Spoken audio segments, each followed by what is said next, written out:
You are good, Mr. Mayor. Yeah, our live streaming's not working, so we're just gonna have to post this recording later. Good evening.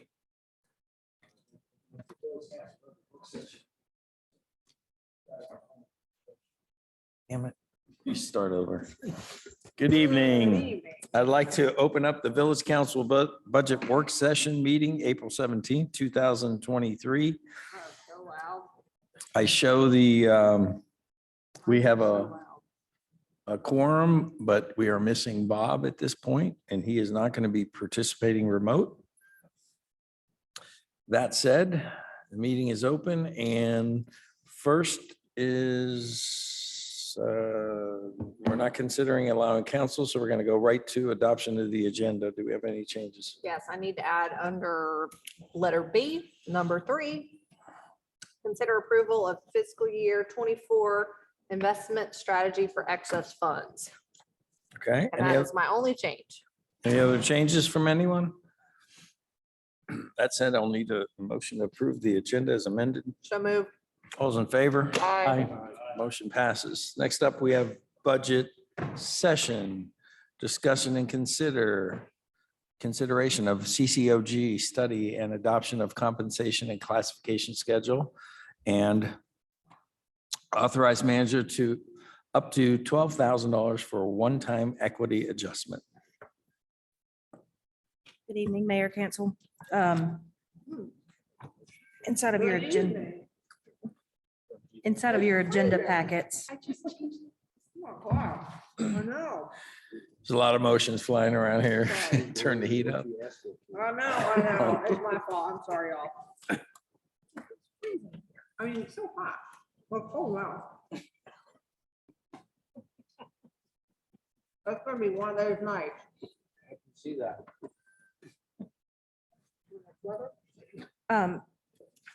Phil's got a blanket in her office. okay, so inside of your agenda packets, it was a little bit of a technical glitch. Apparently there was some tabs that were into the personnel report that COG did. So everything that looks like this, just disregard it. It's stuff that they had in their tabs. So it's about 50 pages. Wait, is it printed out? Well, I print my agendas, so it's one of the attachments. It's like the first one. The main thing that you need to take away from this, and if y'all don't have the copy of the report in your packets, I'll print them out and give them to you after this. But I did a really good job trying to summarize everything on the long memo, so I apologize on the 3-page single-spaced memo. I'm not sure if you had a chance to go over that, but I'll just go over some of the main highlights. In the study that was conducted, they identified several benchmarks and gaps and opportunities that we could potentially work on in our budget for this year. Some of their main findings is there's been a lot of projects that have been added. Our small staff has remained the same, relatively remained the same.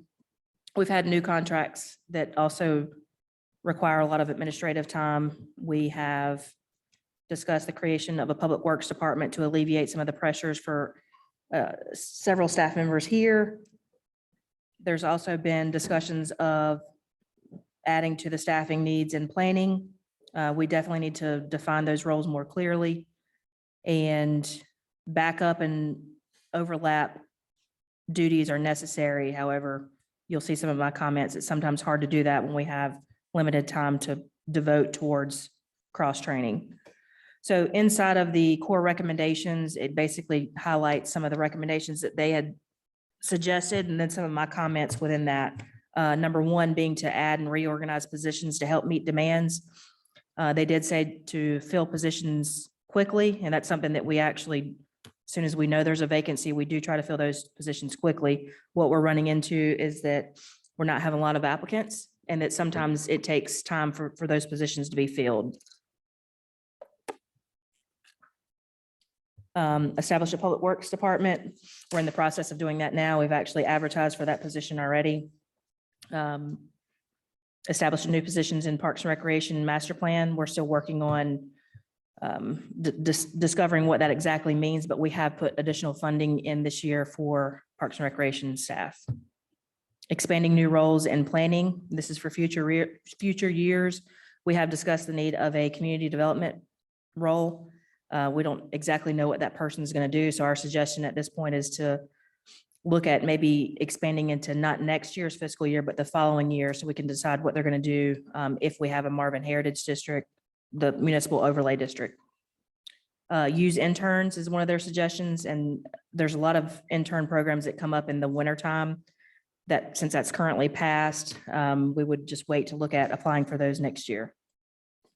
Operational recommendations, they did recommend to implement backup plans for critical roles and functions. And again, this is where I basically said that it does take time and effort to have those cross-training efforts. So we have to, as an organization, have the amount of time that it would take to create that plan and free up some time in order for us to do so. There's some good suggestions in the study that give kind of a low impact, medium impact, and high impact analysis. And so there's portions of it that we would implement pretty much immediately to create some of those overlap. Improve efficiencies. Not really sure what that meant. And, you know, when I asked for more details, they couldn't really give me specifics. So I don't know how to comment much on that one. Improve performance evaluations. This is a really easy fix for us. We actually asked them to provide some performance evaluations in the study, so we can implement that, no problem.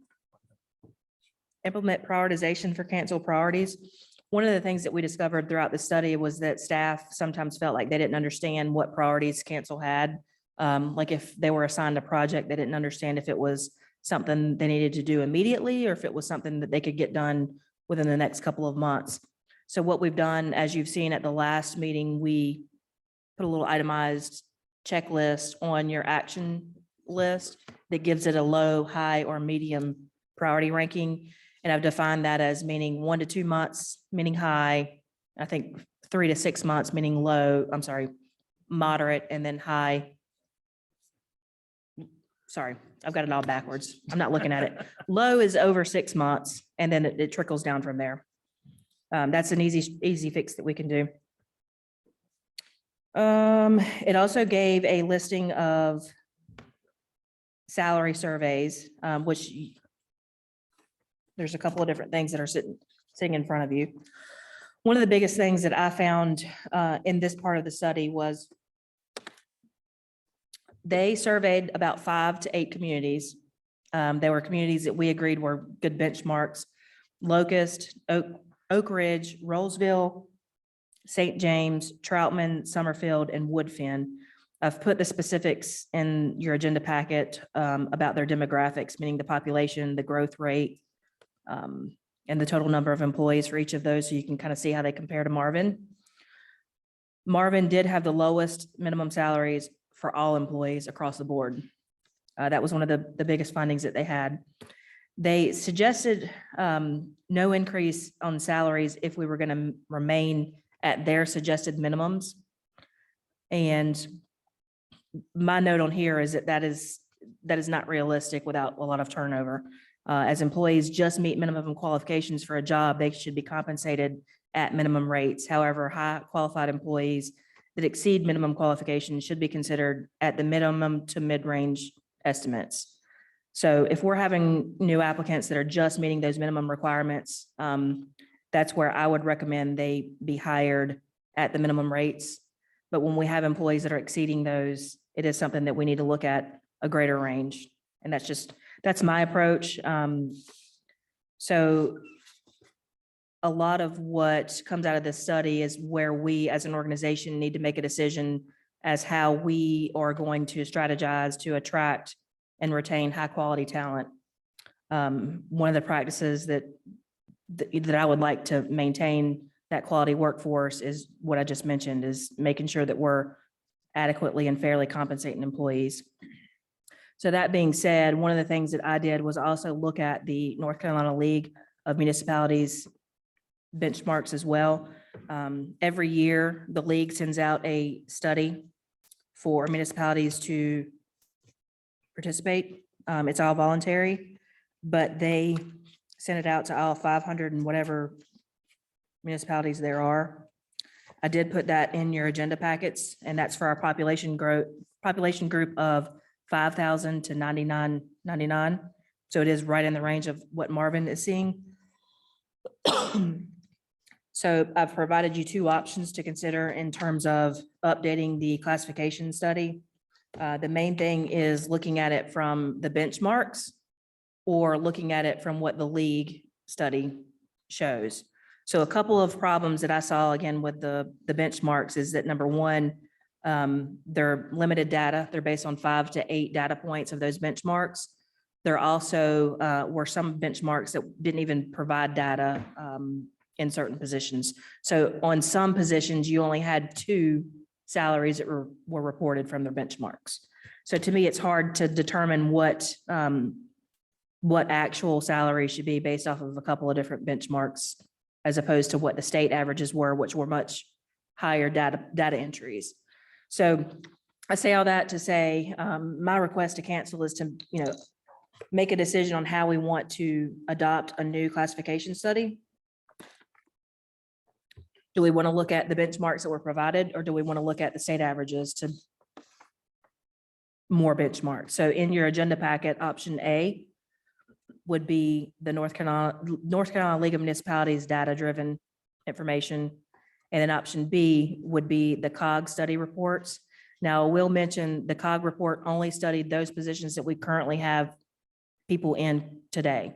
So on that attachment, anything that you see that's in blue are taken straight from the league. I know that's probably confusing. Does anybody have any questions at this point?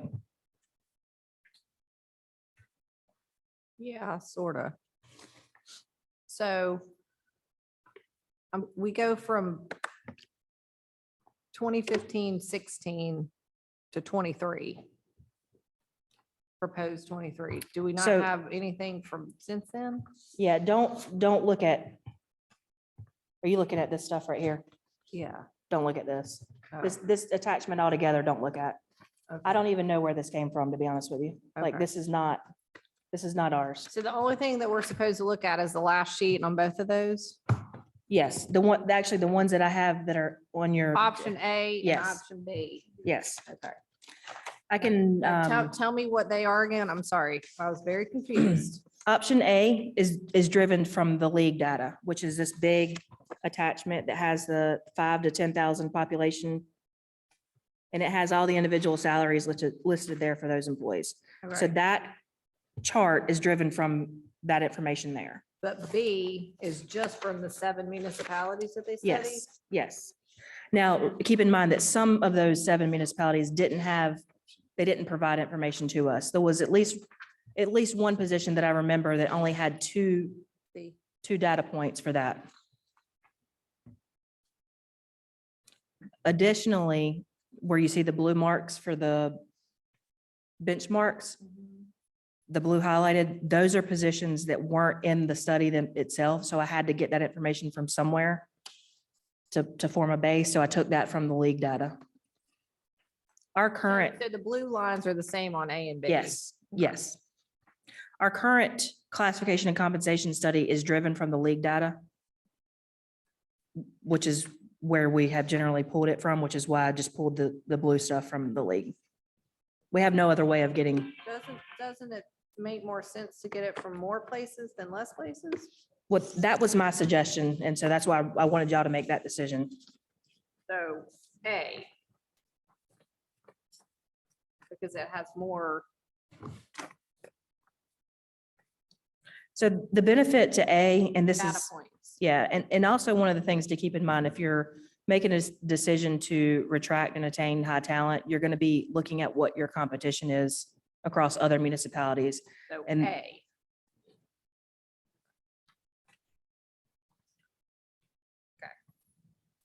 So if if that's what you suggest, which is my recommendation, then I'm asking for an approval on the classification and compensation option A, which is, you've got a prepared motion when we get to that point, but that's where we're going with that. So if anyone has any specific questions on those two tables, now's the time to answer those questions so we can, does anyone have any other questions?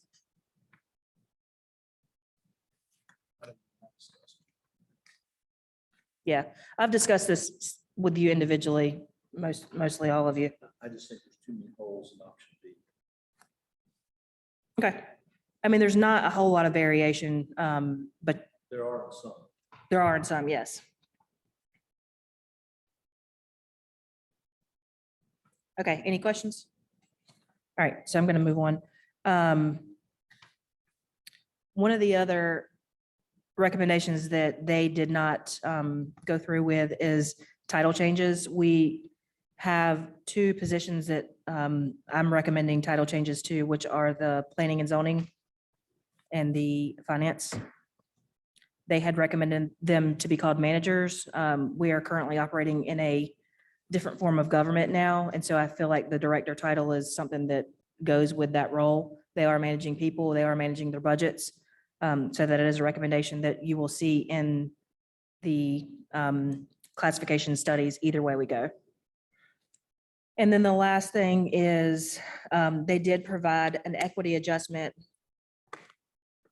for persons that weren't currently meeting the minimums or the mid-ranges based on the years of service that they're currently at. So that being said, I am requesting a small amount to provide a one-time equity adjustment for those persons. And that's all. Does anyone have any specific questions on that? No, but because I'm okay with doing the classification and compensation schedule today, but I'd rather wait on the other for Bob to be here. Okay. So if we can put that on not the work session, but we'll put it on the next budget meeting to discuss, that would be, Okay, that's totally fine. if everybody's okay with that. So if y'all, I have prepared a motion for you that includes that language. So if you just want to do the classification, Yeah. you can do that part and just Okay. leave the other off. Does anybody have any more questions for Christina before I make a motion?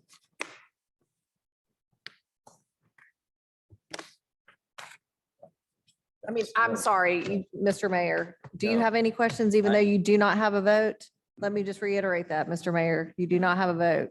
You cannot make any decisions I do about today anything. If you guys were to Oh, split. that's true, you will. So maybe I should call for a Ooh. vote, just in case we get a 2-2, so I can finally have a vote. Ooh, maybe we should just do it for fun, Yeah. To see who I'd side with. maybe. No, anybody have any questions? Nay. All right, so I'm gonna nay. I'm gonna make a motion to adopt the classification and compensation schedule, option A, and put the other stuff on the next agenda or the next budget meeting. Okay, further discussion?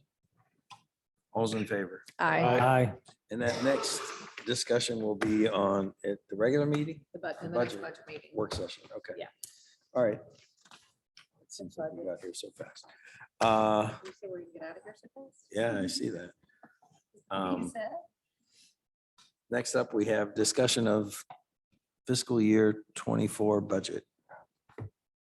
Yeah. Who's got that? That would be Christina. me. This Oh, is, Jill, Christina, who wants it? she can have it. Okay, so we're gonna go down line item by line item on this one, unfortunately. Sorry, we're not gonna get out of here fast. What'd you say? She said we're not getting out of here fast. All right, I'll try to go through I have pretty stew quickly. on, I gotta turn off. Store it. So I'll just kind of jump right in. The first tab that you see here is your total expenditures and revenues. We're currently proposing a $2.9 million budget.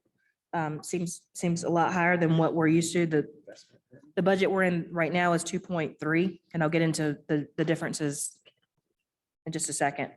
But it is a balanced budget right now.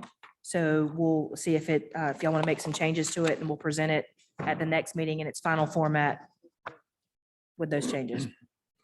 Moving over to the second page, this is getting into the revenues in Hold on, detail. we got a question on the first page. Okay, 3,650% increase Where you see in that our at? investment earnings. We will discuss that in the. Oh, okay, cool. We just wanted to make sure that Can- wasn't a mistake. Can I invest in that? Me too. I want that return. Yeah, I'm gonna match whatever you put in. So on the second page is the revenue tab that goes into details of those revenues, where we'll talk about that investment earnings real quick.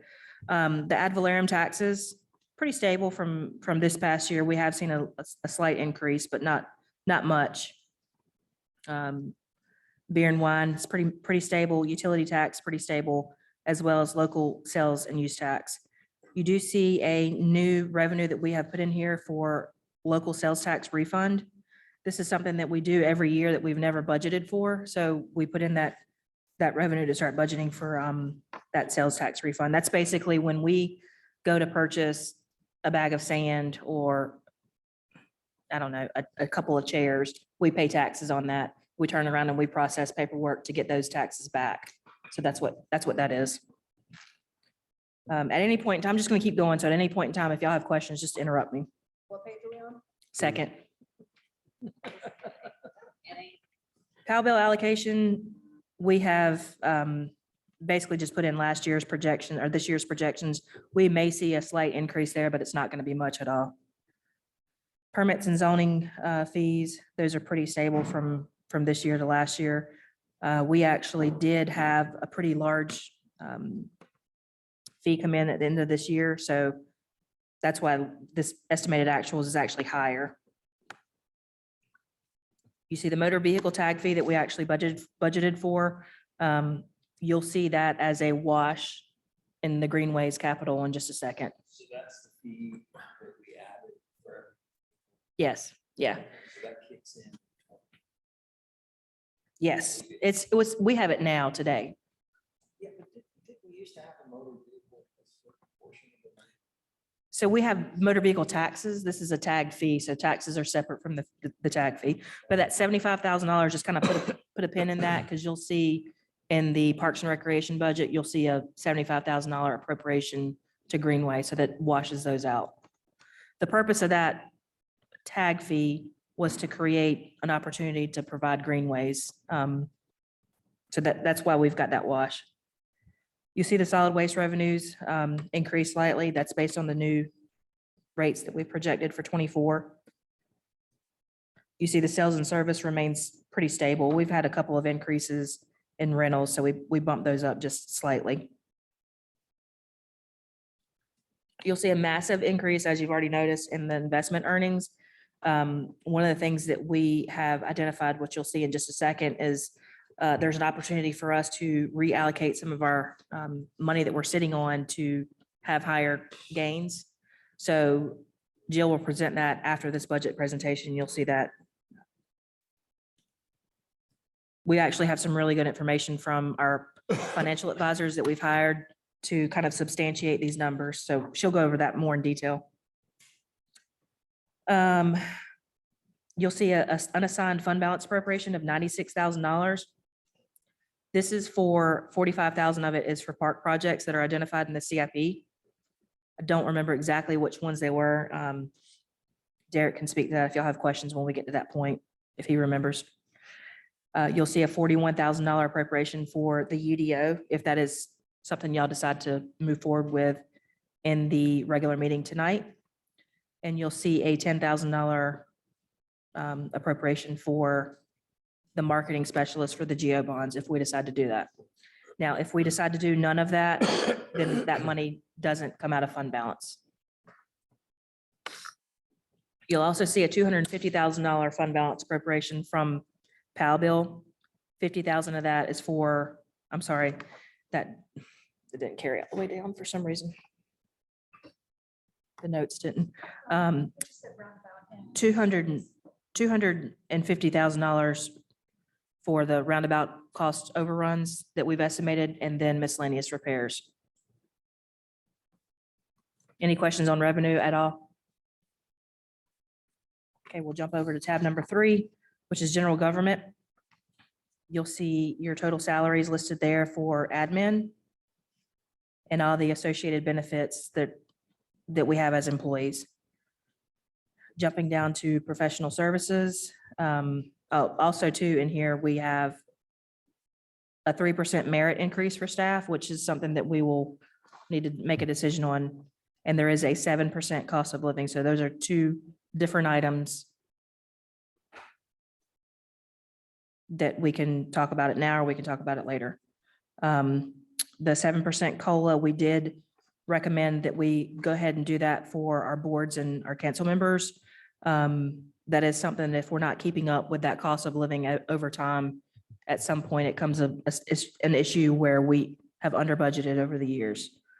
So all those associated benefits are listed there. Professional services, you have your attorney, social media consultant, just as we've been using. We have accounting services that we've been preparing our internal service, our internal finance statements for our audit. We have our auditor, our code of ordinances, and then we have that marketing specialist for geo bonds. I also added a $5,000 employee assistance program. This is really for like health benefits. I did apply for a grant with the League of Municipalities, and we should be hearing back any day now on that program. And then we have the associated membership fees for all of our organizations. We do have a $7,000 election cost this year. Any questions on that? Well, not that, but back up to the top. For the general government salaries, you did the 7% COLA increase Yes, just automatically. yes, Okay. yep. So that number is reflective of it. The total number there is reflective of 7% included in there. And then the 3% merit, you're gonna do that going along with their review or? So that, yes, that's one of the recommendations that are in that study that we just talked about, was that we do it in conjunction with the performance appraisals. Now, the way that they're suggesting their performance appraisals be amended is that we do them at the beginning of the fiscal year. So they would be evaluated at the end of the fiscal year. So that 3% merit would not go into play until next June. So not this coming up June, but the next June. 25? Yes, year 25. I'm sorry, no, year 24. So not this year, June next. Yep. Okay.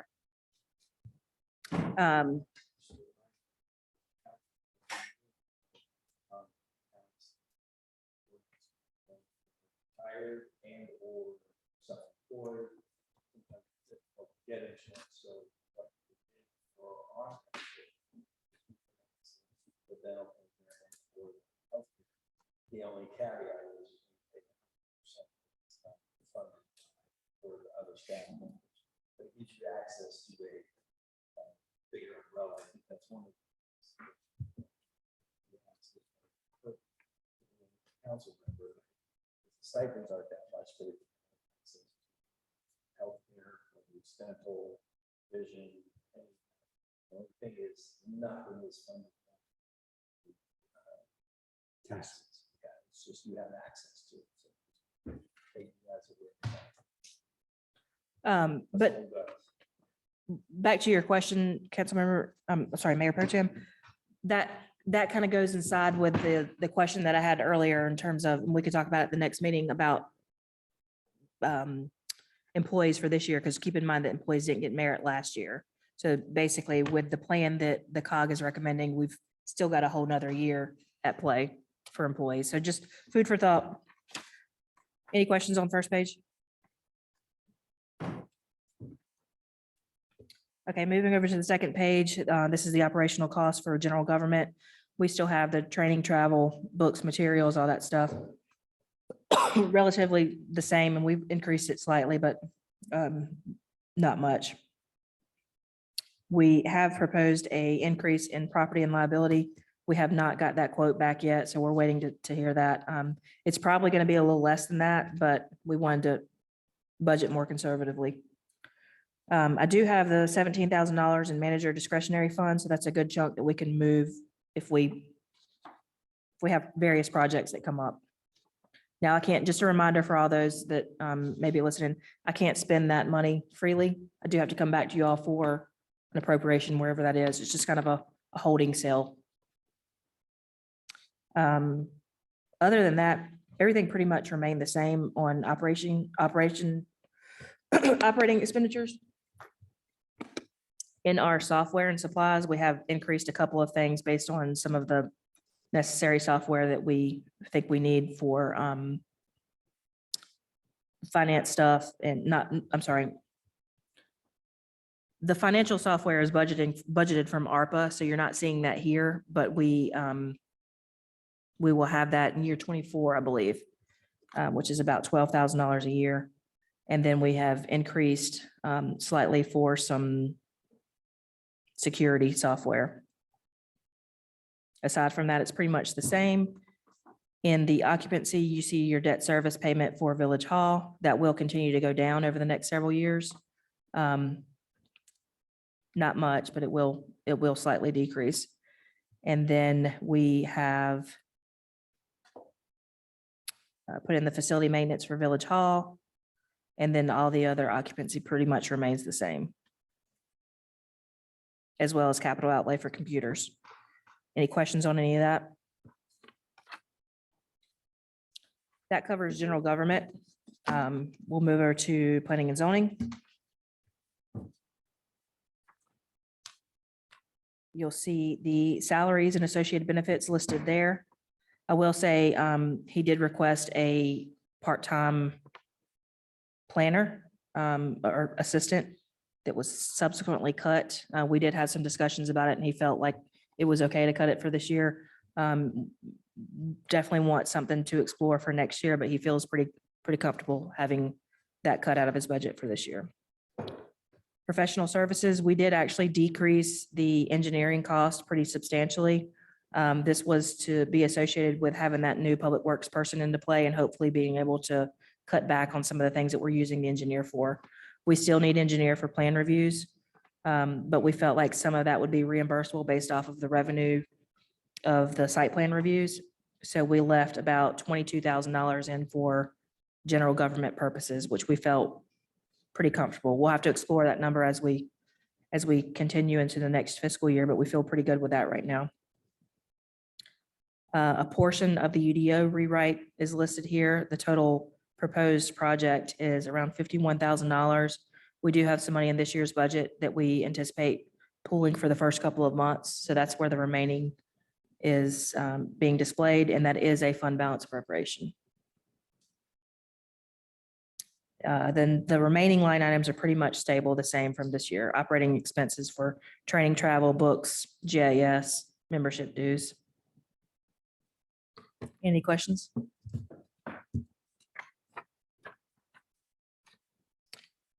The next tab is public safety. That one's pretty easy.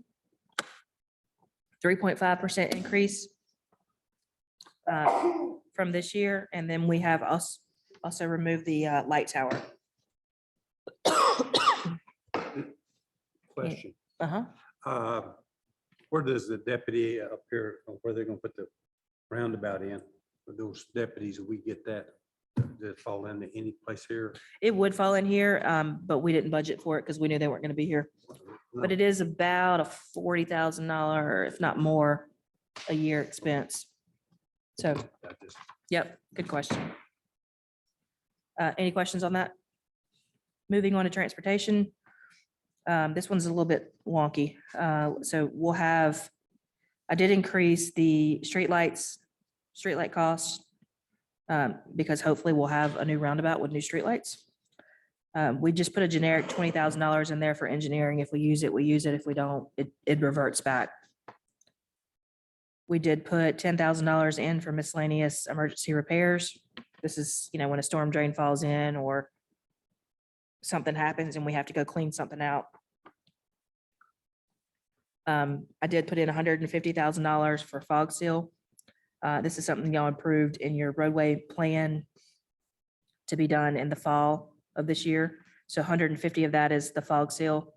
And then $25,000 for miscellaneous repairs.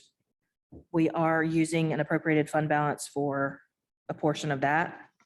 And then when I say that, appropriated fund balance is reserved for PAL bill, so it has to be spent on roads. And then the estimated overruns for the roundabout is $200,000. If we don't use that appropriated fund balance restricted for PAL bill, it stays in that restricted for PAL bill. And then estimated about $3,000 for street sweeping. We're gonna flowers, bushes, shrubs, and then the new one. Yes, that's one of Derek's capital projects Okay. for That's one of the projects in the $45,000. Some of it is too regardless. That's not if it goes over. That 200 in the kitty, if it goes. They project. 200, I don't know how much it's gonna be. This one over here was around 120 in overruns. Yeah. So we just, This one down here, I thought was we don't know what the overruns are gonna be yet. not overruns. I'm just- This is just the overrun. Yeah, that's just the overruns. we won't project.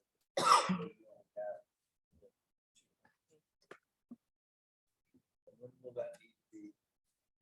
It- I'll see that. It will be charged when the project is done. I mean, technically, it wouldn't have to be paid until February, March of next year, maybe even later than that. So you could actually see that in next fiscal year's budget as well, depending on when they finish. Let me know how that works out for you, Joe. Second. Any questions on that? All right, moving over to Parks and Rec. You'll see the salaries and associated benefits listed there.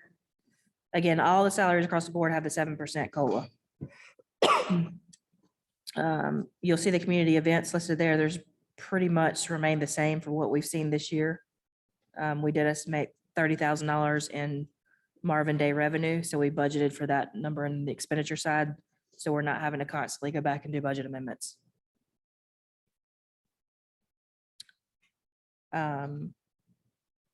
Everything else has remained pretty much the same in the general repairs, landscaping, fertilizer, emergency repairs, all that good stuff.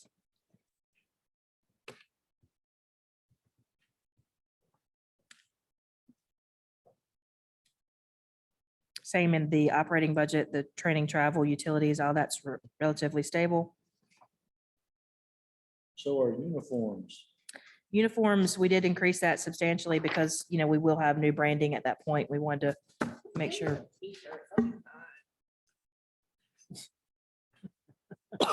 Now, on the second page, any questions on that page? Because I'll move over to the second page and go over some bigger ticket items. So the park projects listed at $45,000, that was taken straight from the CIP. Fortunately, I didn't bring that in with me right now, but I know the roundabout was in there. The roundabout landscaping that you're asking about. Okay. I can't remember exactly what else is in there, but that's, y'all adopted that, so we've already had that discussion, and that's where that number was driven from.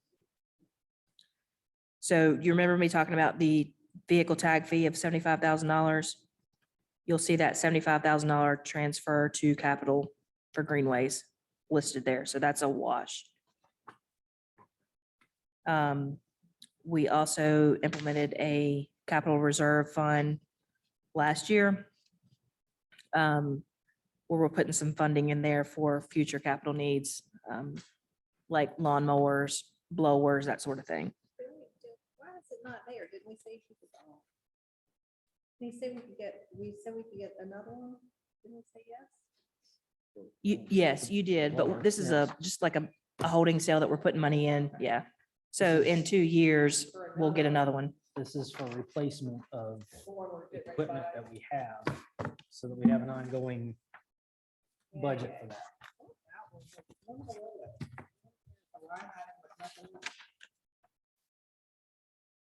Vehicles, mowers with nothing in it. Yeah, we didn't budget don't for have- that. We haven't priced for it yet. It would be a fund balance appropriation anyway, so if we decide to do it next year, we can do it. But I will say, moving over to the next page. Well, not the next one, but I'll get to that question in just a second. Moving over to the next page, which is solid waste. It's a pretty straightforward, easy in and out. We're projecting $488,000 in contractual services for solid waste. Any questions on that? Moving over to the next page, this is a new tab for you all. This is the Public Works Department, and this is really just a kind of stab in the dark, good general estimates. You have your salaries listed there. That's for 2 employees and the associated benefits therein. I did put in a line item for a safety consultant because we do need to have our safety, we need to actually have a better safety plan created. So I felt like this person could maybe use some type of consultant to help with that. We have a generator contract that's, services Village Hall. And then I just put in a slew of different operational costs. Obviously, this department will grow and change over the years. This is our first time doing these expenses, so we really don't know much of what's anticipated. Any questions on that? There is a $10,000 miscellaneous capital line item that I put in here, so if we need another lawnmower or blower, that Public Works Department can pull from that as well. Any questions on that? So that summarizes pretty much the entire budget. It is balanced currently. Is there anything that y'all like, don't like, that you want to talk about in more detail, that you want to add, delete?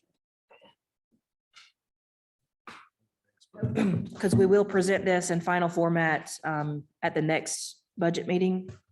I got one question. That's when they close this roundabout down here to be worked on, and all the traffic is going to go across Joe Carr.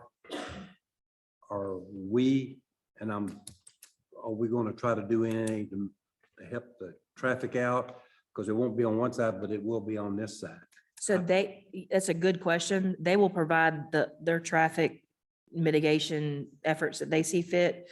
However, if we want to provide additional officers, let's say that it messes up this intersection over here at Joe Kerr Yeah. and Mark, if we want to provide that additionally, we can, but that's not something that they would do. I just, Yeah.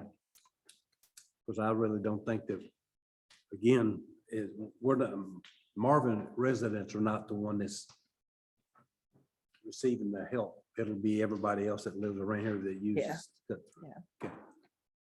Any other questions about the budget?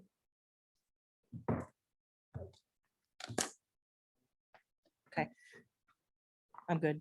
We can move over to the last item.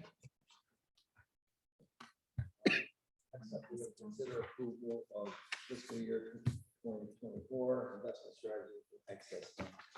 Let me hear this. I mean, don't get so excited. No, 3,600. no, that is not the return on the investment. That is the increase over what we're currently earning. But basically, we've got about $2.3 million. That's just kind of sitting in a savings account with Fifth Third Bank. It's earning minimal interest. I think we're going to earn about $13,000 this year. So when we met with First Tryon and we were going over models and looking at our upcoming needs, that was one of the things they recommended was, why don't you consider investing this money with the North Carolina Capital Management Trust Group? You can see yields as high as 4.75% per month with these guys, and really make your money, make some money for you. So it started off with me having meetings with Fifth Third just to make sure that we can pull that money out and there's no penalties or fees for doing that.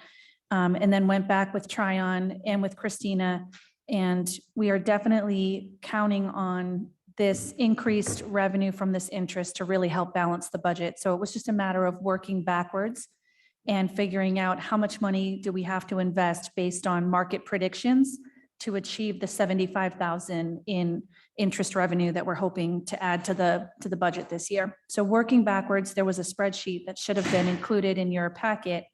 Let me know if y'all didn't see that, where we kind of plugged in some numbers and we have some estimated monthly returns based on the yield. First Tryon is really great about predicting market conditions. And so they also want to be conservative so we don't overestimate. So we did kind of trickle down in the later few months. You'll see that interest rate and that yield's kind of dropping. That's just based on market predictions for the rest of the year, especially after the elections. So we estimate that 1.7 million is all that we will need to invest to really hit the 75,000 that Christina has budgeted for. However, I'm asking for approval to have permission to invest up to 2 million if needed, but I think we're going to end up around 1.7. I just didn't want to have to come back to y'all if you're comfortable with 2. Right now we have 2.3. And the money remains liquid, so I can access it very easily and very quickly when we need to. And this is not our operating money, so this is totally separate from our checking account where we do payroll and pay all the bills and all of our operating costs. This is just our savings, our reserves, our funds. But it's still taxpayer dollars. Yes. What is the risk level? I mean, that's a great question. They sent over a prospectus. There is risk with any investment strategy, but the risk is, it's not extremely high. I mean, it's kind of just like with any other bonds or mutual funds that we're going to buy and sell and trade. We'll have people managing our portfolio and, you know, there's risk to anything other than a savings account, basically, but First Tryon and North Carolina Capital Management Trust both believe that this is a great way to make our money work for us with minimal risk. But yes, there is some risk. You said 4.7% per month. Initially, with returns kind of starting to fade and drop a little bit with market conditions towards the end of the year. So I think he has it dropping to maybe like 3.9 at one point. He's got a model on the spreadsheet that he has created for us. Are there other municipalities that we know of that are doing this? First Tryon would probably know of some since they're the ones that recommended this to us and made the introduction. So we can ask for a list of some other municipalities that are investing with them. And, oh, yes, yep, it's absolutely legal. I mean, it's a fair question because Yep. I don't know where.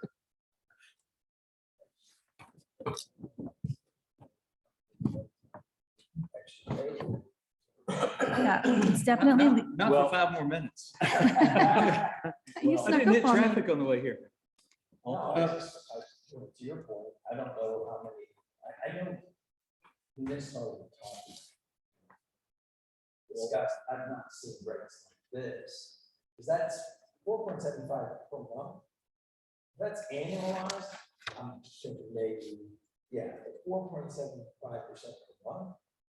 Well, this management trust is, as it says, offered its following to the state of North Carolina. So you have local governments, public authorities, community college, school administrative units, and public hospitals.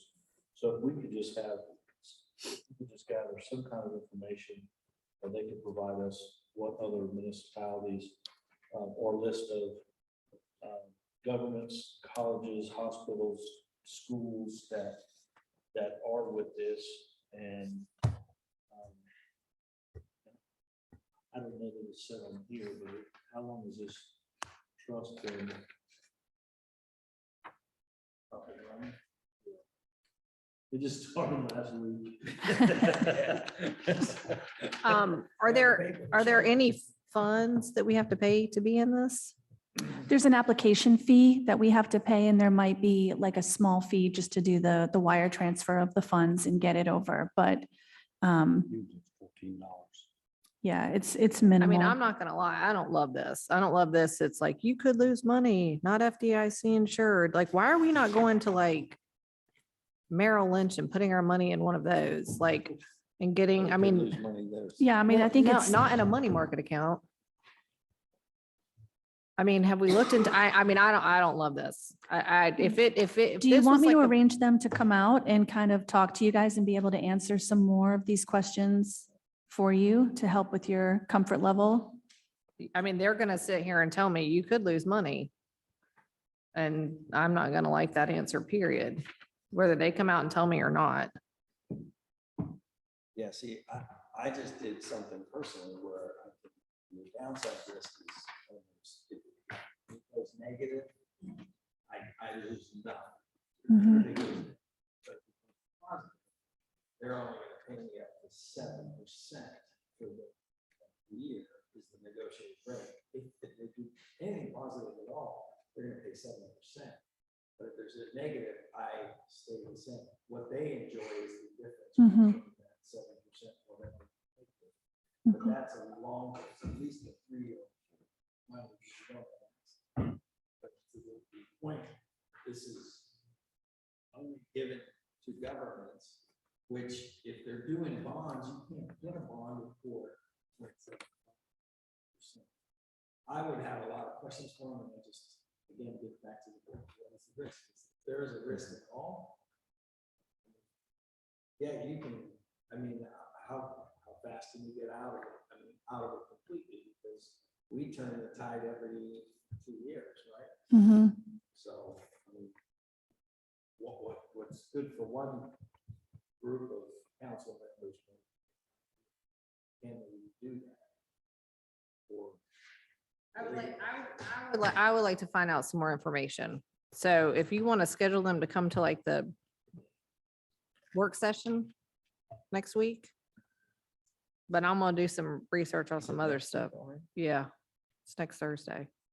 Because we're a week late. So, I mean, I love the idea of it, but, and the money, but I don't love you can lose money with this. So Mhm. let's do, I mean, if you want to have them come in and do a, quick 10, 15-minute presentation. Sounds good. Okay.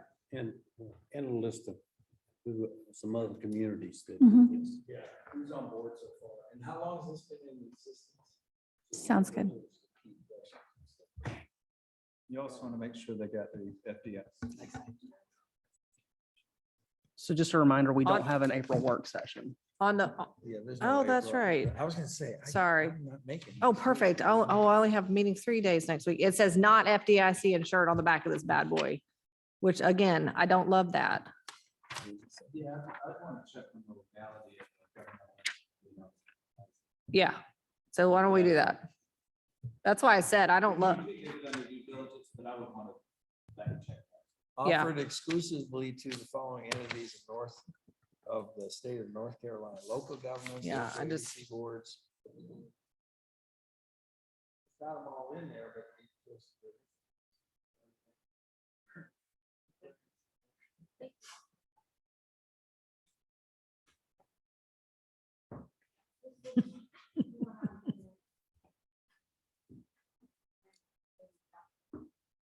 have them come in and maybe Chaplain can look at some of that.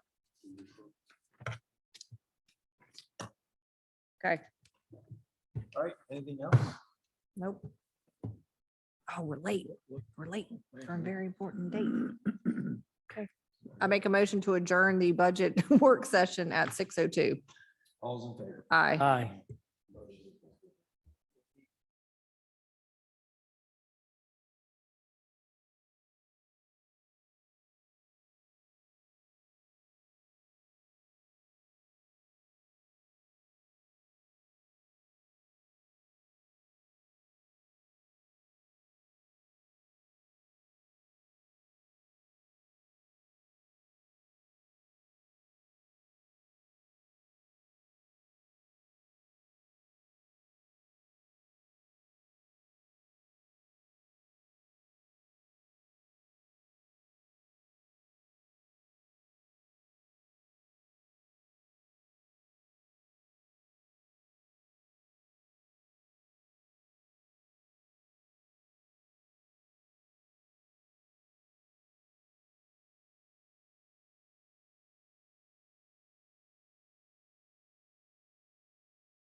Testing, testing.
All right, I'd like to call the Village Council regular meeting, April 17, 2023 to order. I show we have a quorum. The only one we're missing is Bobby, who's not participating remotely. So we will move on to the adoption of the agenda. Do we have any changes, additions, or subtractions? I need to add closed session pursuant to NCGS 143.318.11A3 to consult with the attorney employed or retained by the public body to preserve the attorney-client privilege. And that's all I have. Okay, anyone else? All right, I'll need a motion to approve the agenda as amended. So moved. All those in favor? Aye. Aye. Hey, you two want to vote? I can't get back to my return to open session. There we go. Got it? Yep, sorry. All right, next up, we have Pledge of Allegiance. I pledge allegiance to the flag of the United States of America, and to the republic for which it stands, one nation, under God, indivisible. All right. And Austin, are we still having a zooming issues? Yes. Yes, Okay. we are. So this will be aired later at Yes, I another will time. have these uploaded first thing in the Okay, morning. thank you. Just for the record, if you're trying to get on and see us live. Next up, we have public comment. Do we have anyone here for Yes, public? I have two submitted public comments and then I'll grab the sheet out front. Okay. First up is a submitted comment from Diane Damasio, 2053 Belgrove Drive. I'm speaking for the children. They play baseball and softball at South Union Elementary, soccer at Jesse Helms Park, basketball at Porter Ridge Middle, baseball, softball, and soccer at Hemby Bridge Elementary, baseball and softball at Edna Love Park and Crooked Creek Park, football and soccer at Chestnut Square Park, football at Western Union Elementary, softball at Waxhaw Elementary, baseball and soccer at Henry Nesbitt Park, and Mint Hill and Weddington have sports complexes for all of sports, including tennis. I'm sure there are others that I'm not aware of. During the week and on Saturdays, spring and fall, tens of thousands of children ages 3 to 18 are playing sports in Union County everywhere except Marvin. Our children have to participate in programs in other localities. You offer 4 swings, a slide, and a climbing structure for age 7 and under, but no sports facilities. It's past time that Marvin remedies that and creates facilities and opportunities for all types of sporting events that can be offered to children of all ages that live in the village of Marvin. Thank you for your time and attention to this matter. Okay. Next up is, give me one second, this one's longer, I think. All right, next up is Christine Mayer, 8306 Woodmont Drive. I am unable to attend the meeting tonight, but would like to comment on the village park. I don't believe it should be assumed that the village residents want an amphitheater in that space. I don't recall ever seeing any information that dictates the public was involved in that decision. I was notified of a survey that went out on March 31st to everyone who signed up for the newsletter, which apparently includes non-Marvin residents. I did not receive the survey. After emailing over the weekend, I was told I was in the second group that received the email. That group received it 2 weeks later on Friday, the 24th in the afternoon. The survey was sent in the middle of an email titled Spring Wellness Practical Tips for Less Stress. I opened it, read the first page, and did not realize this was actually a Marvin newsletter. I never saw the survey and would imagine many others didn't either. I filled out the survey that a friend sent to me, but the survey didn't give me the opportunity to vote on an amphitheater. It just asked what I would like to see around the amphitheater, much like the commercial high-density development used the 2019 survey to determine which commercial development we wanted to see. It never recognized the fact that people overwhelmingly said they wanted no commercial development. Please record my letter as a no to the amphitheater and a request for more transparency in decision-making. Thank you, Christy Mayer. Okay. Anything else? Okay.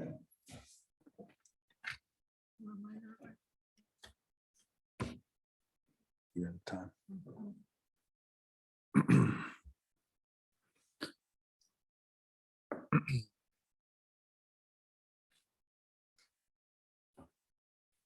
Next up, we have Jill James, 8504 Viking Drive.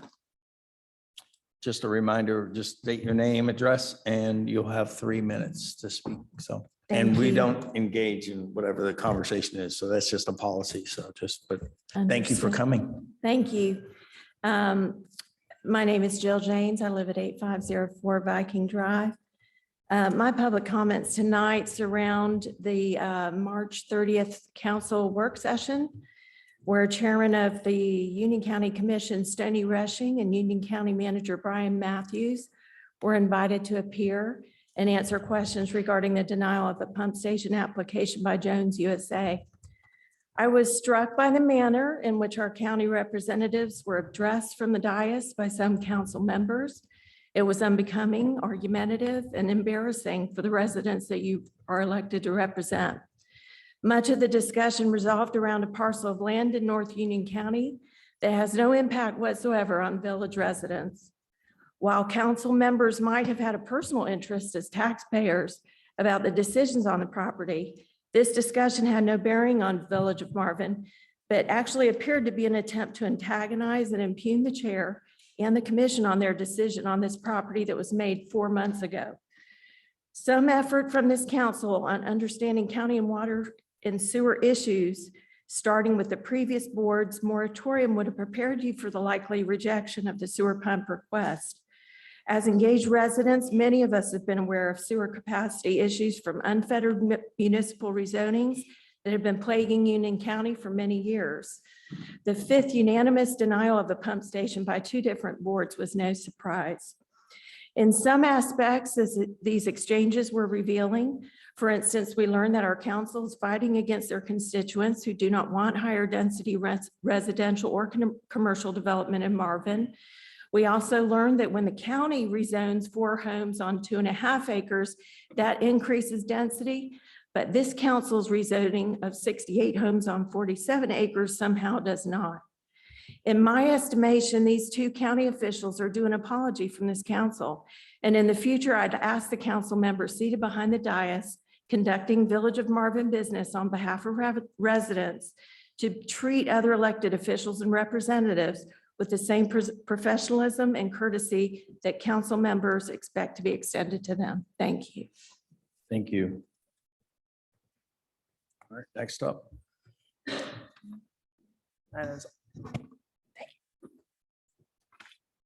That's all that signed up. Oh, okay, thank you. All right, moving on. We have presentations, reports and updates. And first up, we have managers report. So I want to report a couple of things. Number one, the RFPs for the tree removal, asphalt and concrete services and fog seal application. We actually received one RFP response for concrete. We did not receive, I'm sorry, we received one for tree removal and then one for tree removal and then one for the asphalt and concrete, none for, sorry, the asphalt and concrete are two different ones. We only received the concrete. So basically we have to go out to rebid for that. Just For asphalt and concrete? for all or of them. for fog? All. Yeah. Okay. I've got one for tree removal. Okay. So we'll prepare that rebid and get that sent out. I also want to let you know that the Pocket Park, if you remember about 3 months ago, we approved a ADA compliant sidewalk at the Publix parking lot. Yes. Park. That was actually finished this past week. Looks really good if y'all want to go over there and check it out. So. And then the last thing, we had a quick update on our Tyler technology, and I'll turn it over to Jill. Yeah, for some reason I have deja vu that I already told you all this, but I'm just covering my bases and you might be hearing this for the second time. But we had plans to pursue a mobile app for the town of the Village of Marvin. It was the My Civic app that was offered through Tyler. After looking at the time and resources it would take to get it off the ground, the annual cost, and the fact that we don't really have staff dedicated to sort of managing it, as well as I don't think we're receiving enough. Hits. Yeah, I don't know that it would be utilized enough by the residents to justify the cost. So we have tabled this for now indefinitely until or unless the need arises. And we do have staff and resources that we think we can dedicate to it. Okay. Any questions? How many people we have, can we tell how many people we have signed up for our newsletter? So on our residents list, we have roughly 1,100 people and about 600 of those normally open our emails. Okay, so 1,100 out of, It's roughly about a 55 to 60% open rate, depending. okay, okay. All right. Nothing else on managers report, I take it? All right, No, sir. moving on, planners report. Hunter. Just have a few items to update you on. The first one is the Marvin Loop update. The RFLOI window for submittals closed on Friday. We received 4 submittals from 4 different firms. They were AMT, Dewberry, Kingser, Campo and Associates, and Trans Systems. Staff will begin reviewing those and then work with DOT on selecting that firm. So we'll have more information probably at the May meeting. But we did get, 4 quality submittals back on for services, and we'll get those reviewed. Any Is questions? that something we have a say in, or does DOT pick that? So, yes, you would have a say. It's kind of qualified. I had to hold it in. But at the end of the day, like, it's kind of done in conjunction with DOT. Basically, like, we provide, the municipality provides the recommendation of what firm they select or would like to select, and the DOT ultimately says like yay or nay. But my intent is basically to review them, kind of provide you guys that and what the staff recommendation is. And if there's any like discrepancies there, then yes, for sure, you guys can chime in then. Okay, so yes and no. Yes, Got it. yes and no. The only other thing I got is just a reminder that we do have a public information meeting in regards to the rezoning application that the village received a few weeks ago for the Scott White property. That is on Wednesday. They have 2 sessions, one from 3 to 5 and one from 6 to 8. So again, encourage council to come, just be mindful of quorum, and however you get, if we want to schedule those now, we can. I know we didn't at the last meeting, but once again, it's just the first kind of their first public information meeting. This is being held by the applicant. Staff will be there to provide any, answers to questions in regards to process, ordinances and stuff, but it's mainly their show. But it will be here in the council chambers on Wednesday.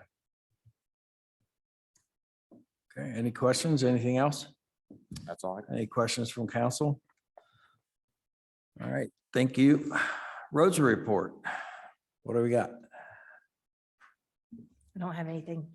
Nothing. No road. About roundabouts. Roads are all busy. Does that count?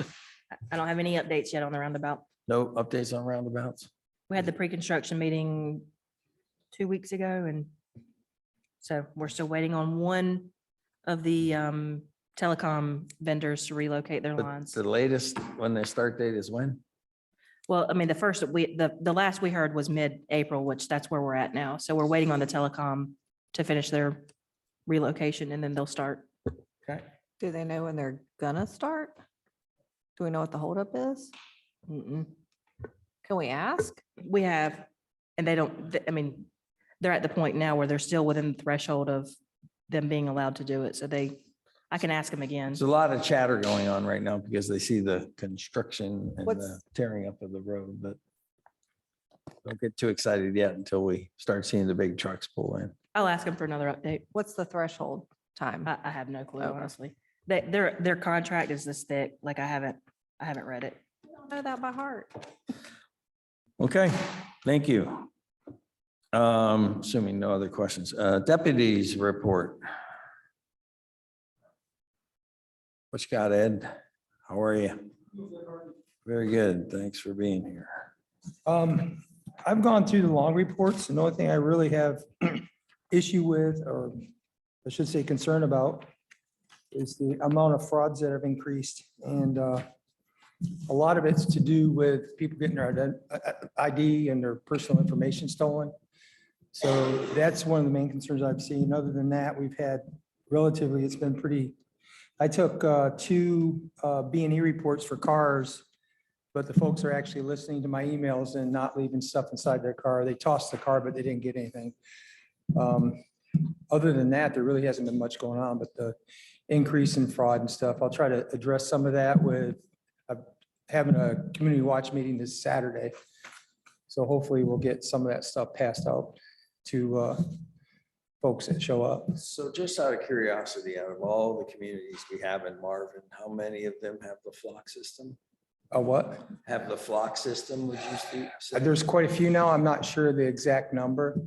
The only problem I have with the flock system is they advertise it. So it picks Who up, advertise? they put a sign at the beginning of each subdivision that it's in. Why is that a problem? It's letting people know that there's a flock system there, so they know to wear a mask. They know to use switch plates. But they also know that you're being recorded when they. Right, but the chance, we've seen some of those videos that's come out, and there's no way of identifying who's actually going into the neighborhoods. That's the only thing I have about flock. I mean, it's good as far as picking up stolen tags going into the neighborhoods. We've had a couple that went into Firethorn, but we never found the car. A bunch of us went over and went through just about every street in Firethorn one day and didn't find them, so. They're probably cutting through Firethorn to get to South Carolina.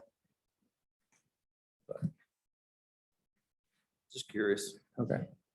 As far as the speeds go on the signs, I think the traffic here is pretty tremendous. It's a little, almost 200,000 cars both ways. And the highest speed was 86 miles per hour. That go down Marvin Road and 6,000 cars a day going on Waxhaw Marvin. Probably no better than I, but how are they getting to Waxhaw Marvin? I guess we're coming down Newtown and then going over. Okay. Yeah, they're only 65 cars short of having 190,000 go by your house for that month. I know. I mean, the highest speeds are something to be concerned about, but they're relatively a little below the actual speed limit for all the cars that go through Ed, that. are we getting people pulled over that are speeding? I do, I looked through the reports, the long reports just a minute ago. Tommy and I are stopping cars left and right around here. It's just trying to get them to slow down. I had one the other day that I had it wrote for speeding and for reckless driving. I think he was going 62 and a 35. On Joe Carr? It was on Marvin School Road. The problem with Marvin School Road is that the soccer fields are right there. And even at 35 miles an hour, if somebody loses control of their vehicle, they're going to end up in that soccer field. Yeah. If they're going 60 miles an hour, they're going to end up into the school. It's just the stopping distance are too great for that speed. So once they get to that point where they're 20 miles an hour over the speed limit, I generally write them for reckless driving. What they do with it down at the courthouse, I did what I was supposed to do. Gotcha. Well, I can tell you that I've noticed that the maximum speeds have come down. Yeah, They have that's come good. down. 'Cause there were a couple of months there, they were well over 100. So 86 is an improvement. Still scary, 86 miles an hour, but that is still an improvement over 100. I've been trying to run into you about the school buses too, because I've been out there a few mornings. And I've got to talk to our attorney. I got to go down to the office tomorrow because I got to take a PT assessment, but I got to talk to our attorney because the video that you showed me, the bus never came to complete stop before they put the arm out. And I don't know if that's going to be an issue, but I got to find out because if the bus driver's not coming to a complete stop before he puts that arm out, I don't know if we're going to be able to charge, but I want to double check and make sure. It would seem that, I thought once the red lights are on, you can't pass. but if the car is coming this way and the bus is still rolling with its yellow lights on, and then But if puts he the has arm his- out once his prior, red lights are on, he's not, he's supposed to slow down with yellow and stop it. right? But I'm not sure if this, I've tried to find the statute. I couldn't see in the statute where it said it had to be stopped, but I want to check with our attorney just to double check. I mean, if I catch them, I'm gonna write them, but it's something they might hash out in court. Well, it's one of those things, it's hit and miss, but Yeah, unless an adult is out there, it happens. So when there's somebody out there, then people have a tendency to stop. But if they don't think anybody's watching, I'll try to get out there a few more times for the end of the school year. Well, thank you for all you do. I don't have any more questions, anything from council. Thank you, Ed. Next up, planning board report. That would have been Bob, right? Yes, and the last planning board meeting was canceled, so. Oh, makes it easy. So nothing, no update on there. Next up, we have PR&G board report. You guys were at the last PRNG meeting. So you know what's going on. Okay. But for the community, anything No, we talked about Marvin Day. reinstated some people, I think, for board members. No, we didn't reinstate. They They did. just voted They voted. on chair and vice chair and talked about Marvin Day. Litter sweep event. Litter sweep event, which is this coming Saturday at 8 o'clock at the park. Meet at 8:30, starts at 9. 8, Meet at 8:30, starts at 8:30. 9. meets at 8:30, starts at 9. we spoke about the plantings out here. a little bit. Yep. That's about it. About it. Okay, thank you. This is one that's always fun to discuss. Marvin Day planning. Just got this.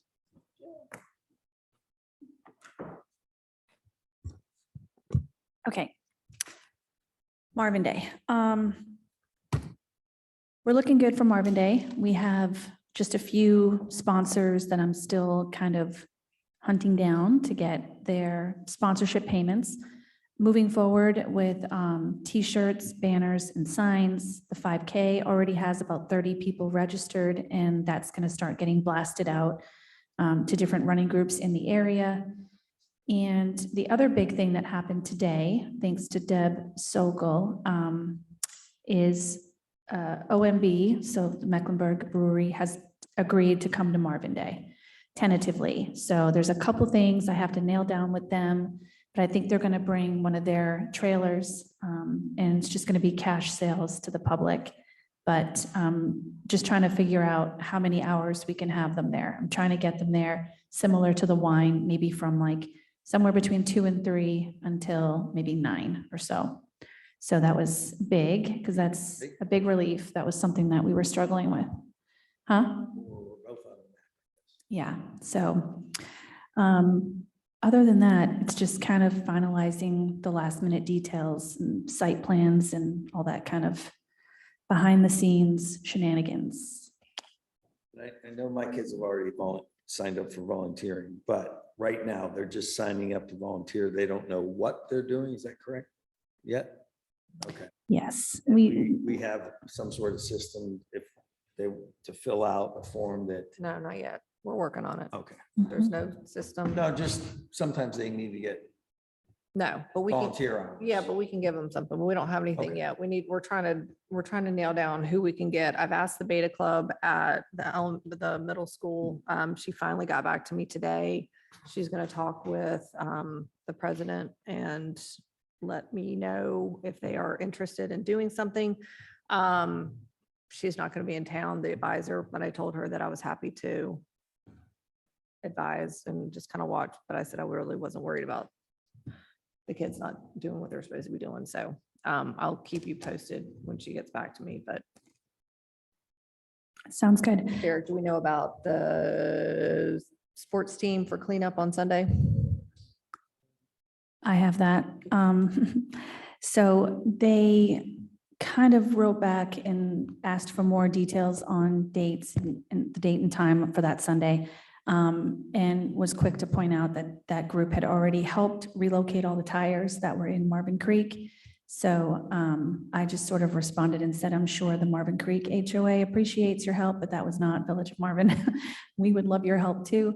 And so we'll see what happens, but she's going to get back to me soon, hopefully. The only other update I have is y'all had asked me to kind of review our expenditures compared to sponsorships. And in doing that, I think that there's a possibility for us to make some tweaks to some plans that we had for Marvin Day, specifically whether or not we're going to charge for the face painting. So I'm going to bring that back to the subcommittee and talk with them and then potentially make some changes to present to y'all. What's the budget for the face painting? Is there amount? It was going to be cash pay, Oh, okay. really to cut down on the lines, because when it's free, you'll have like, I mean, the lines will be crazy. Andy even gets his. It's free. That's, we have that meeting on May 2nd, right? Yes. All right. Any other notations? We're also, looks like we're looking in good shape. I don't think other so. Any questions? All right. Thank you. Next up, we have consent agenda. I need a motion to approve the consent agenda as presented. So moved. All's in favor? Aye. Motion passes. Next up, we have public hearing. Open a public hearing to solicit feedback on the adopted resolution authorizing the village to submit a part, let me get this here, I always change this, Part F grant application for improvements to the Village Hall property.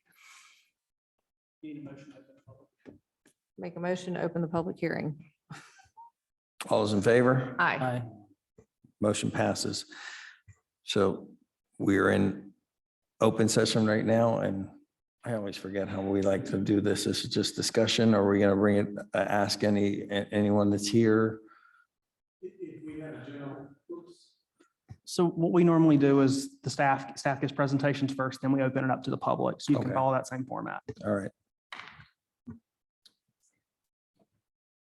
Who's got this? Do you want me to talk? Okay. As you all know, you guys adopted a conceptual master plan, site-specific master plan for the property adjacent to here for what we're calling Village Hall Park. Proposed ideas are an amphitheater, an open green space, improved landscaping, potential rain gardens, and trail connections, seating, passive recreation, open green space where the public can come and hang out, do different things, programming desires to be determined, obviously, and everything is conceptual. All specifics are to be determined as you guys go further through this process. This public input session specifically is for the public to give feedback on going out for a grant. So we've allocated $500,000 from the state to go towards the project. And what we're going to do is go to the Parks and Recreation Trust Fund and request a matching grant. So the 500,000 is the max that they'll do. So we're going for the max. So we're just letting the public know you guys adopted a resolution to go for that grant. We had one public input session already last week, last Wednesday, 2 to 4, I believe, 12 to 2, and got good feedback. Nobody was opposed to going for a grant for the project. So again, this is the same same time for the public to give that feedback if specifically for the idea of going for a grant from the PARTF. So the first one that you said was a week ago or 2 weeks ago? 2 weeks ago. It's got to be a week ago was, On Thursday, the 11th. Okay, so yeah, last week. okay. Anyone show up? Yeah. Okay. Yeah. Good deal, Sign people, in, or? we say 15, 16 people, I think. Okay, all right. So the grant, we're matching, the village is matching, and then the state is up to $500,000, and we just have to match it. So we have potentially, if this goes through, $1 million to work with on Correct. a site plan. Mhm. Yeah. And so, go ahead. We received an appropriation for discretionary funds from the state legislator in the amount of $500,000. We have spent a portion of that for the master plan and the drainage study to service both of the parcels. Let's just say $100,000. It's not quite 100,000, but so we roughly have 400,000 left Okay, that we would spend on whatever the plan is. And then the Part F application would match that up to $1 million. okay. Any questions for Derek?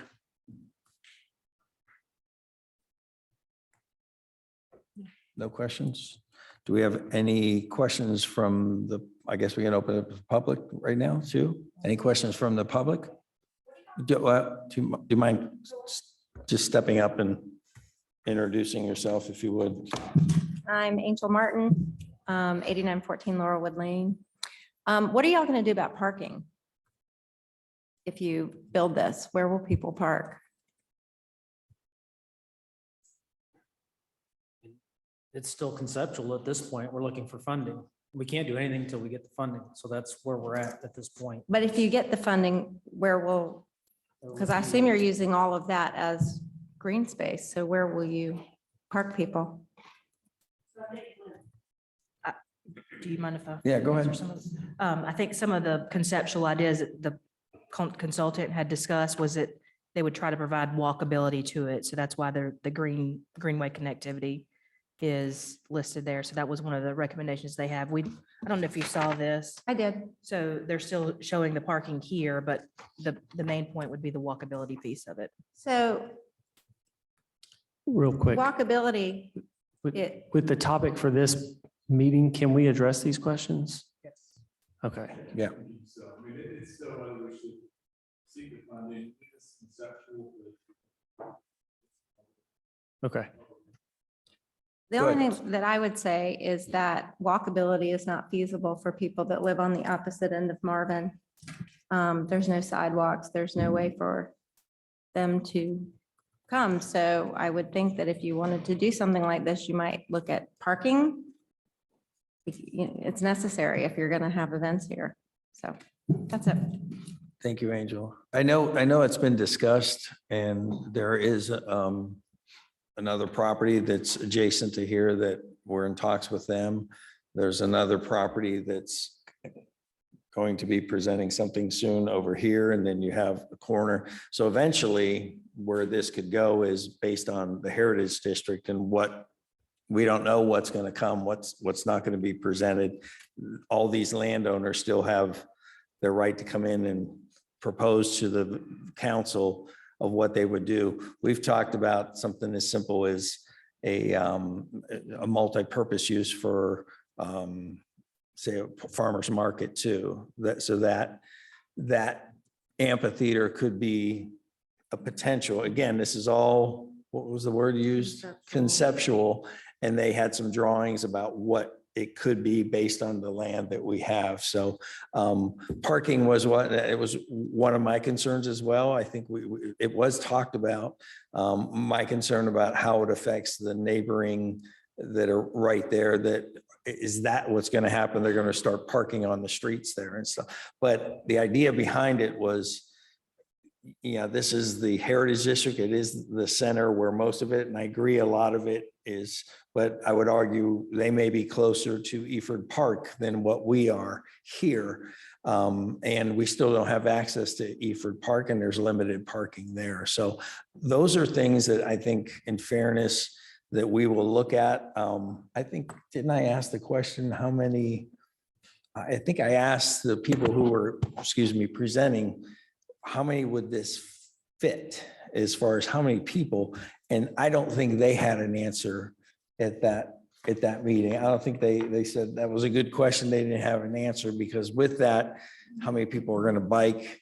I mean, the idea behind it was eventually, as this fills into, I hate to use the word, but it's like make boutique type places that may or may not come in here. It's all going to be a walkable type thing through here, or you ride your bikes on something like that. But it's still conceptual stages right now. So it's a good question. And I think that's something we will certainly consider. We're also looking at issuing a geo bond that would address the walkability issue and get sidewalks down Waxaw Marvin, Newtown. We're trying to finish up the loop,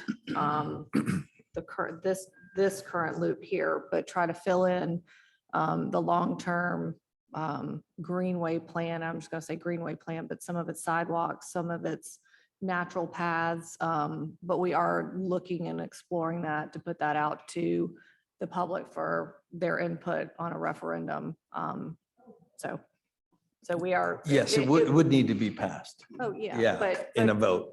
But in terms of the walkability, I understand, like on the other side, we are trying to get accessibility all across Marvin. And some of it's harder than not because you're in and out of Marvin. So as we're looking at the geo bond, we're trying to figure out how we can better service the entire village.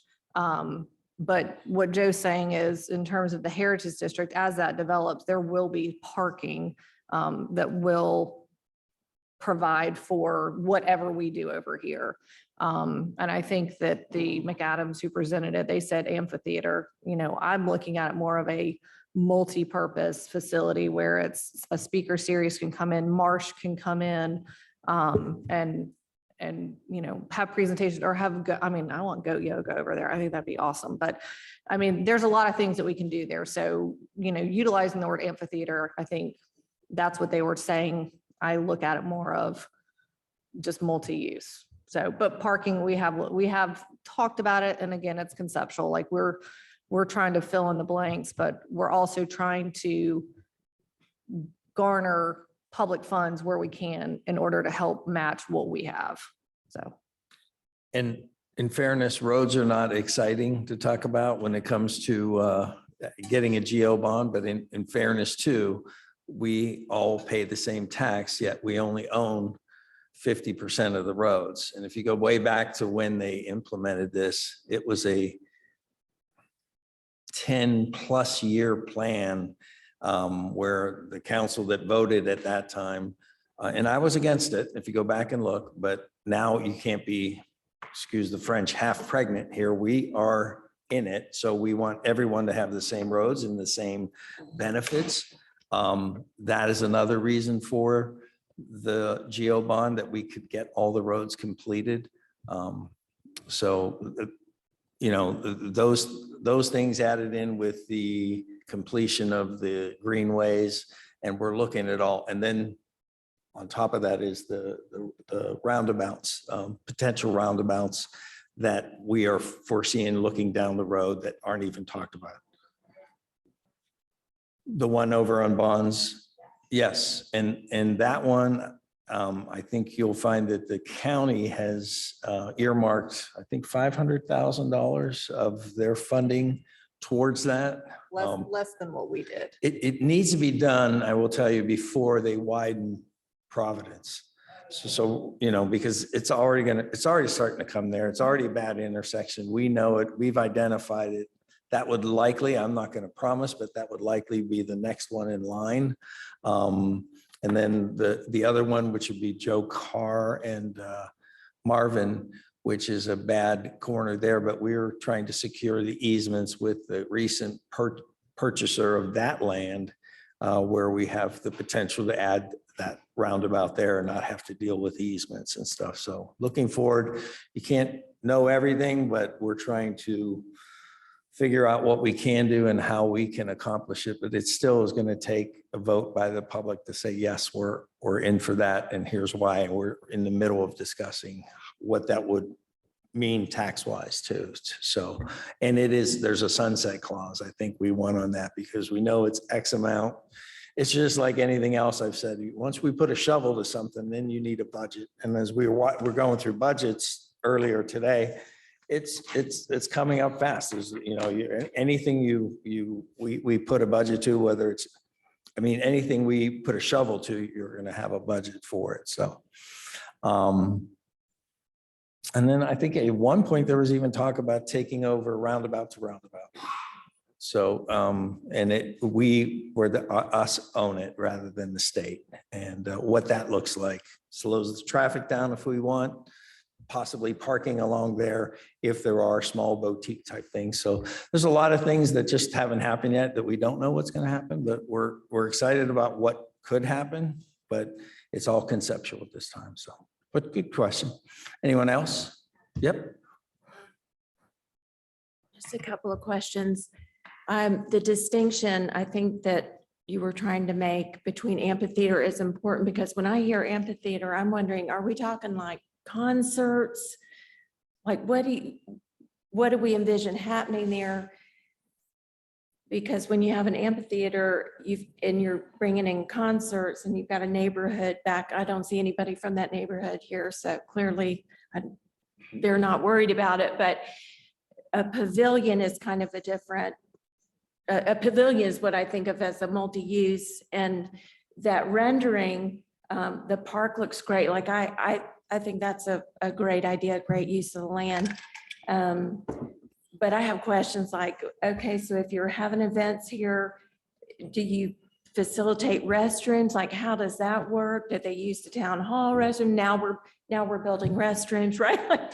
Like it just seems to evolve. That was designed for that. For that. Yes. Okay, good to Yes. know.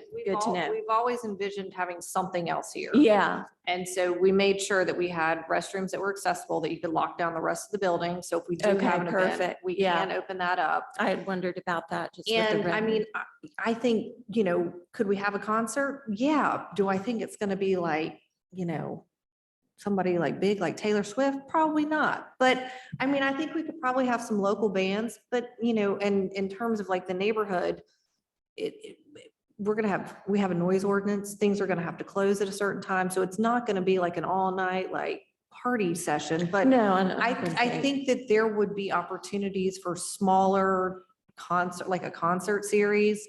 I think there could be those opportunities, but we don't know yet. That's what we're trying to figure out and look at and plan for.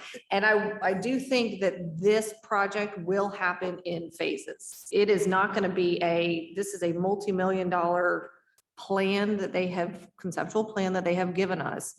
It will probably start with grading and some sort of trying to figure out the open space over there and maybe some connectivity with the Greenway, but this will be a multi-year process. It's not going to happen and multi-stage process. It's not going to happen all at once. So question about I understand the connectivity and the desire to do that. My first thought, when I was filling out the survey in 2019, an amphitheater pavilion type thing was mentioned. And I could envision that, but I would see it at Marvin Eford. I mean, we've got that space. It's a huge space. We have parking there. It's like we already hold events there. So why wouldn't we put it there when we have everything there already versus here? I do see now the reason of connectivity. I see where you're going with that, but that just seemed like the more logical position for it. So since I've been on council, it was always talked about this being some sort of downtown area. It was always identified since I've seen old land use plans. This was identified as a downtown area. So when we were looking and we went to the North Carolina, It was a group of guys that did it for free, pro yeah, bono. but it wasn't like a group of guys. Like, Well, it's it like was a a group group, of- like it's a, they say you've It was got to have before. some sort of spot, like a gathering spot. And this is when we put Village Hall here, and this was identified as Village Hall. Joe and I didn't like it. We thought we could find a better spot. We couldn't. So it was identified from previous councils that this would be the spot for Village Hall. We always said we need some sort of gathering spot here. And that's because we want to have for that downtown heritage, whatever you want to call it, district, you need some sort of gathering place for the community. So that's why we were saying here instead of at the park. We already have the park as a gathering space, but we want something here in order to kind of connect the heritage district into the village and Village Hall.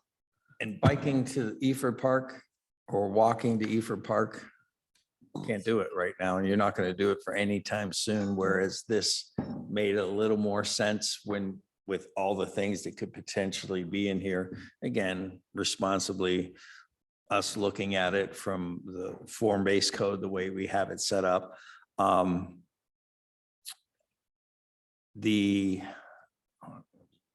Trying to think, you spurred something on the first question that you asked.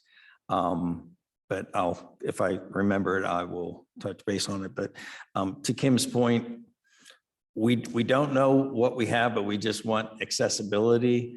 Oh, I know what it was. When you were talking about concerts, right now, Weddington has what's called Food Truck Fridays. Right. And it's very successful. They like it. The community comes together. It creates a gathering spot, and you're not building a building that's there forever. You have flexibility where you have a park that people come if they can. You get to a point where it's a light concert. Oh, I'm going to take my bike, put in a basket, maybe some drinks and snacks for the kids, and then you go sit out on the park under the trees and listen to some acoustical music.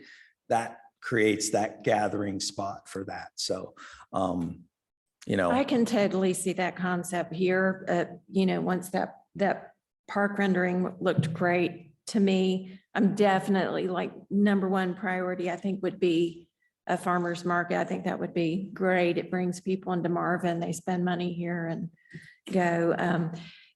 Would there be the possibility, because there's two commercially under the overlay now, there's two commercial properties adjacent, and they seem like, I'm not sure of their parcel size, they look like they're about 3 acres each, but would there be a potential that those properties build out something like a pavilion or an amphitheater or partner in on that, since you versus They're us different shouldering owners, the I whole think. thing? Yeah, so sort of. I'll let Hunter speak to that side.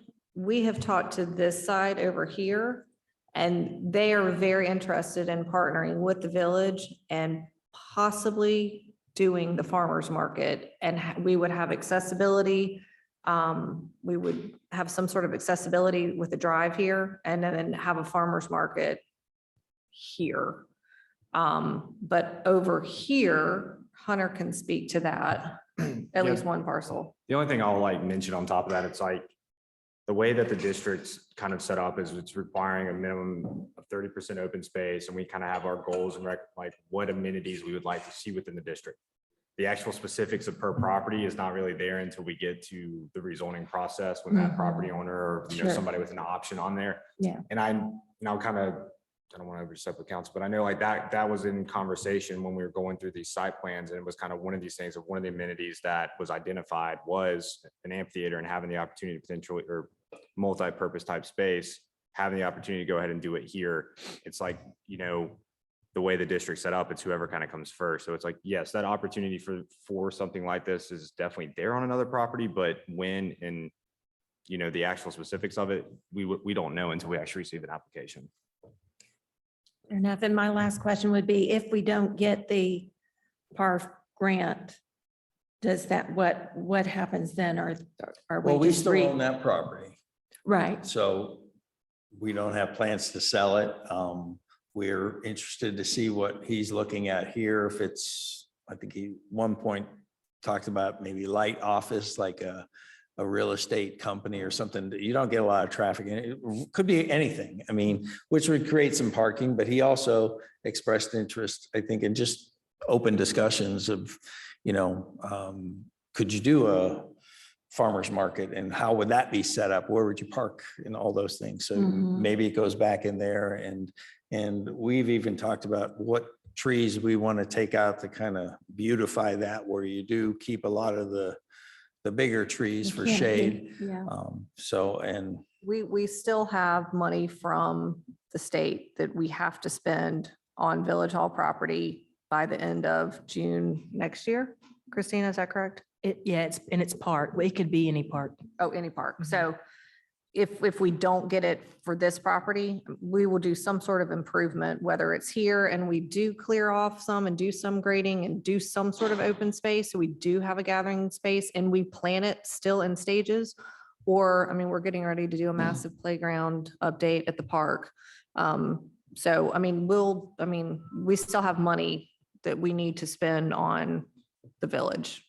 Okay, I guess my question was, would that grant, is that going towards this proposal of the amphitheater? If we Yes. get it, if we don't get it, then is this tabled, or do we kind of work towards the park piece, or We don't know. We haven't talked about it. We're gonna wait and see if we get it or not. Okay. We feel good that we're going to get it, Okay. but we haven't talked about it if we don't. We're trying to be positive about it. Yeah, no, Putting out good I get vibes. that, I Good get that. I vibes, was good just vibes. curious, like, No. given the way funding is going these days, Yes. I was Yes. just curious what happens at that point. it was interesting, in the first letter he read is all these kids are going all over. My kids did it Yes. too, and they travel a lot. Yeah. And then you went to WCWAA, half the time it was And underwater. wedding, Yeah. So, but where's the land?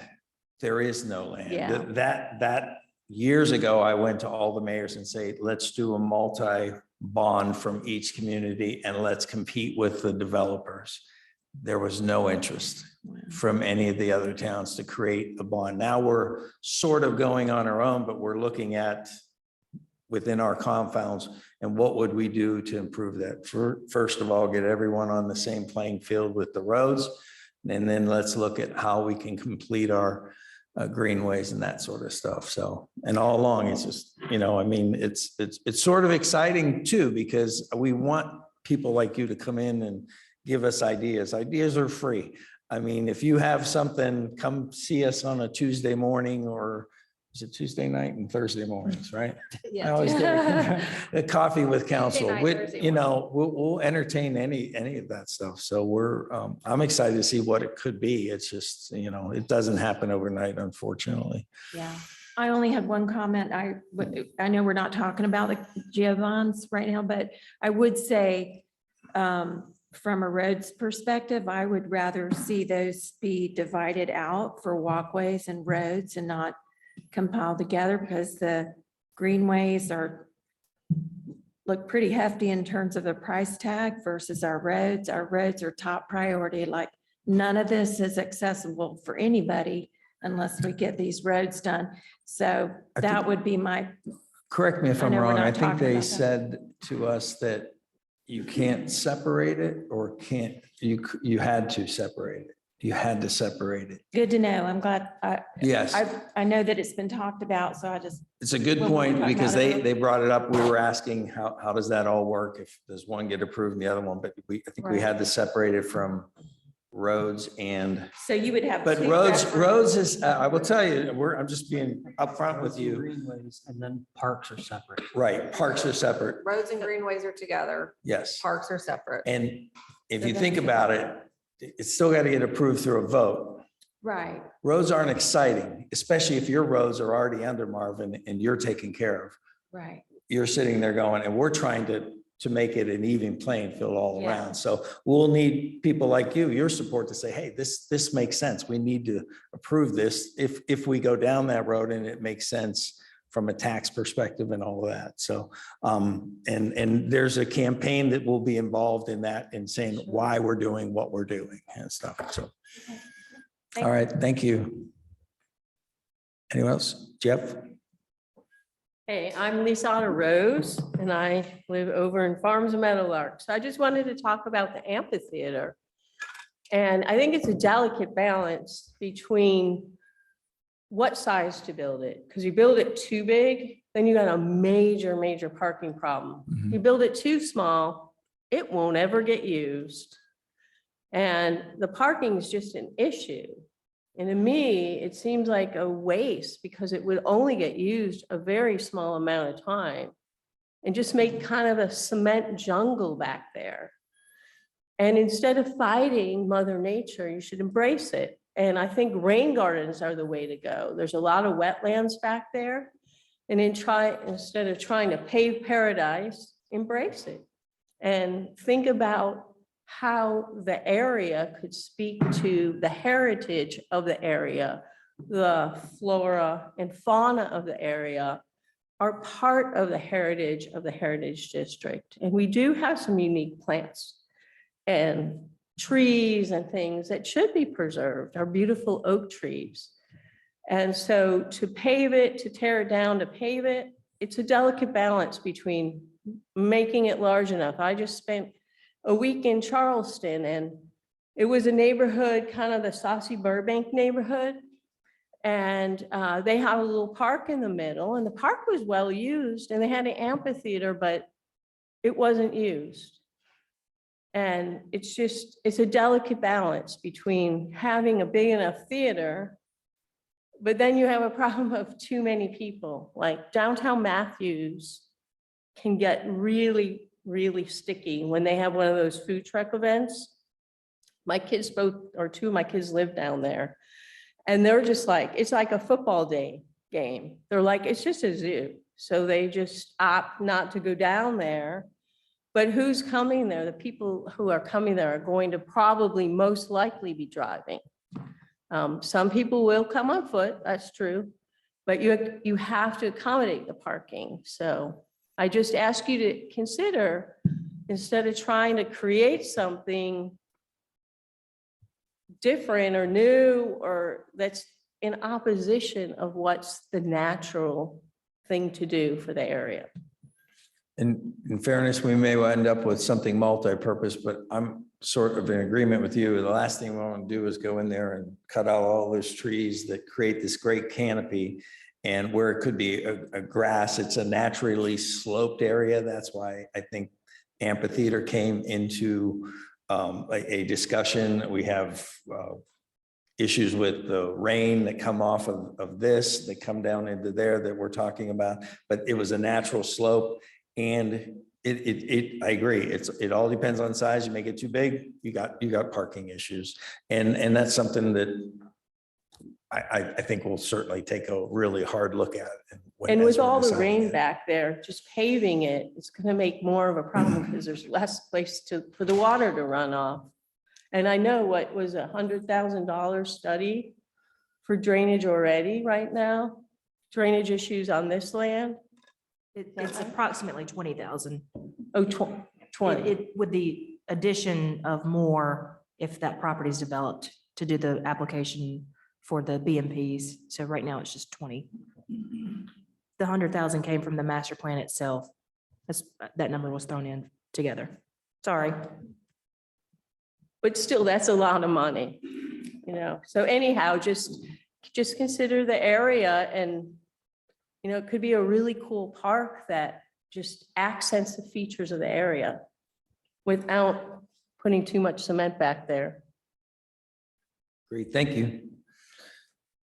Any other comments from council or the town? All right, so I'll need a Make a motion to close the public hearing. further discussion. All's in favor? Aye. All right, motion closes and it's open for us to discuss, right? Yep, We're in date, discuss right? away. I am, I'm good. I'm good too, based on what we've talked about in the past in open public meetings. I think we still pursue and look at what options. We got a long way to go. We just Yeah. want to approve the grant funding. Good feedback from the town, so, Just try to get the money. All right, to- yeah. so. All right, moving on. No. Do we need a motion? Oh, is it? What's the separate item? We had a public hearing. So we just had the public hearing, so we don't have to vote on anything? No. Oh, Nothing's being Okay. adopted. so. Okay, Sorry, yeah, just part of my requirements. geez, thanks, Dirk. Okay. All right, All right, moving on, Village Hall. moving on, Village Hall. Okay, I have quite a lot, actually. So as you can see, our smart shades have been installed along the top of our window casings, 16 shades in total.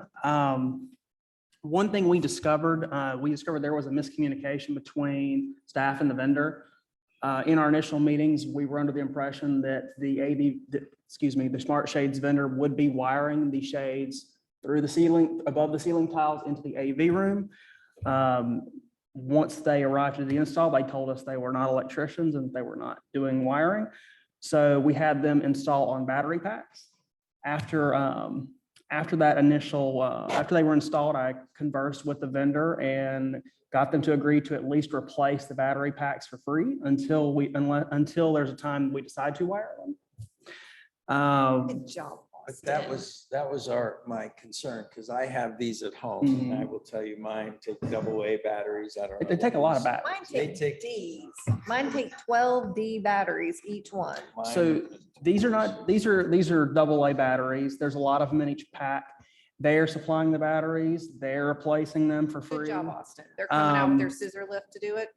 They don't need a scissor lift to do it. They have a ladder that's big enough for it without being a scissor lift. If you guys are still interested in having them hardwired into the future, you can do it. I've asked my AV vendor for a As quote. long as they'll come out and replace them for free and the batteries, I don't care.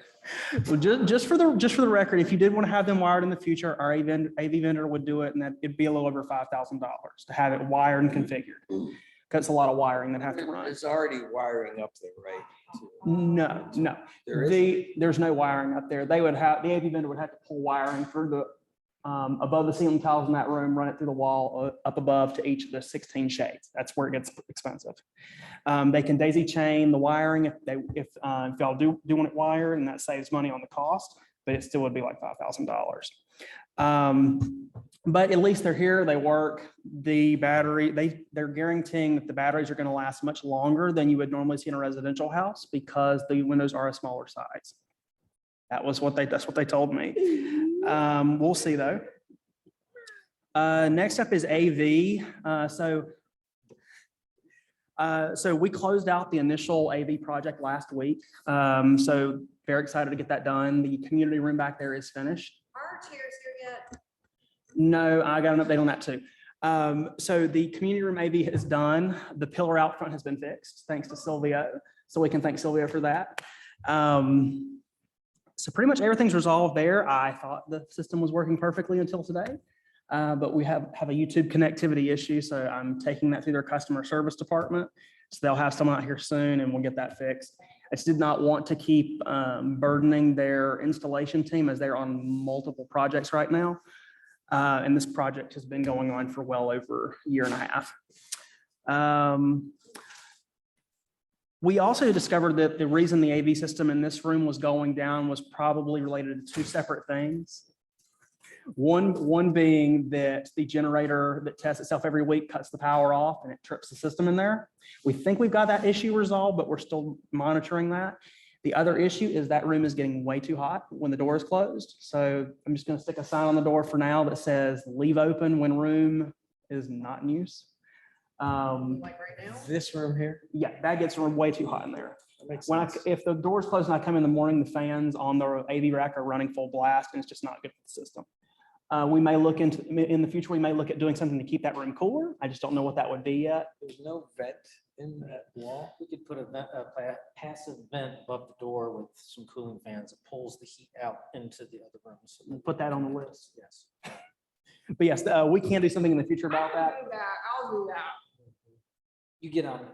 Get on. Get on. Okay, we'll put that on the list. The chairs, I don't have an update on the chairs. I just actually emailed the vendor last week saying, hey, what's the update? He says he's checking. I hope he'll be able to report back to you soon. Lastly, the laser engraver for the pavers by the flagpole. We have it. It's here. It's put together. It's in the workroom. We're gonna be running some tests with it to see what it can do and check the quality of the engraving. If we need something more substantial, we'll come back to you all for direction. But yeah, you guys have to set the price. I'm recommending 150. I was checking with different towns and that's pretty good middle price. That's a What are we pretty good doing with middle the to upper funds? price. What are we doing with the funds?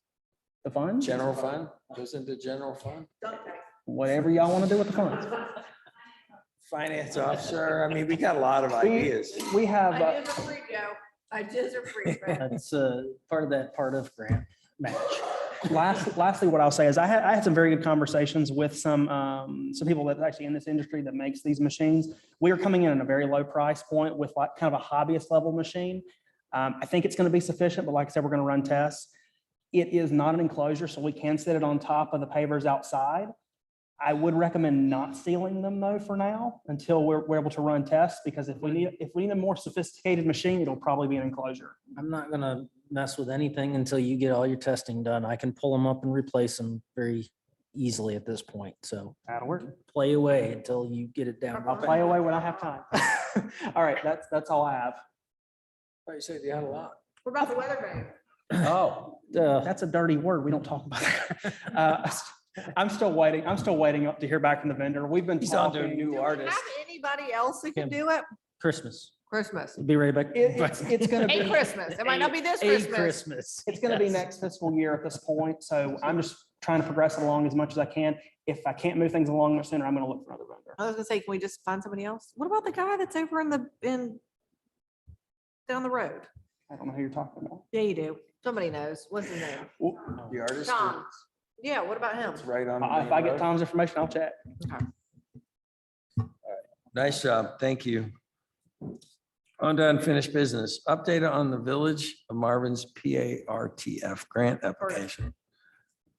Part of, we're well on our way to completing everything that we need to do for McAdams to put together a solid Cardiff application. We've had good public engagement here at Village Hall, public involvement meetings previously and tonight. Survey's been out for the public, got over 50 responses. And I have presentations to civic groups lined up. I'm on the agenda for the planning board meeting tomorrow night, presenting to the Boy Scouts next Monday night, and to PRG the following Tuesday. So we only needed to do 2. I'm doing 3 just to be safe. What about Marsh? The best they could try to put together was a Zoom meeting, and she wasn't able to make it work. So I'll still do it if she can come up with the time and date, but When do we have to have everything to them by? by the end of the month. I mean, the only thing that's, May 2nd will be PRG. All right. Anything else? Any questions? Thank you, Derek. Next up, we have consider entering into the agreement with Enfocus for creating a unified development ordinance, UDO, at at a cost of $52,000 and authorize manager to execute the contract. Not to exceed, sorry. So as we previously discussed, we do have this UDO project if council decides to move forward. This was going to be on your consent agenda, but I did want to just make sure you guys were aware. I did receive an additional quote from Centralina to do a similar scope. It actually was not a scope. It was honestly a similar scope to that project that shall not be named, but they were actually costing us more. Once again, this project with Enfocus would be a completely new ordinance, completely new document.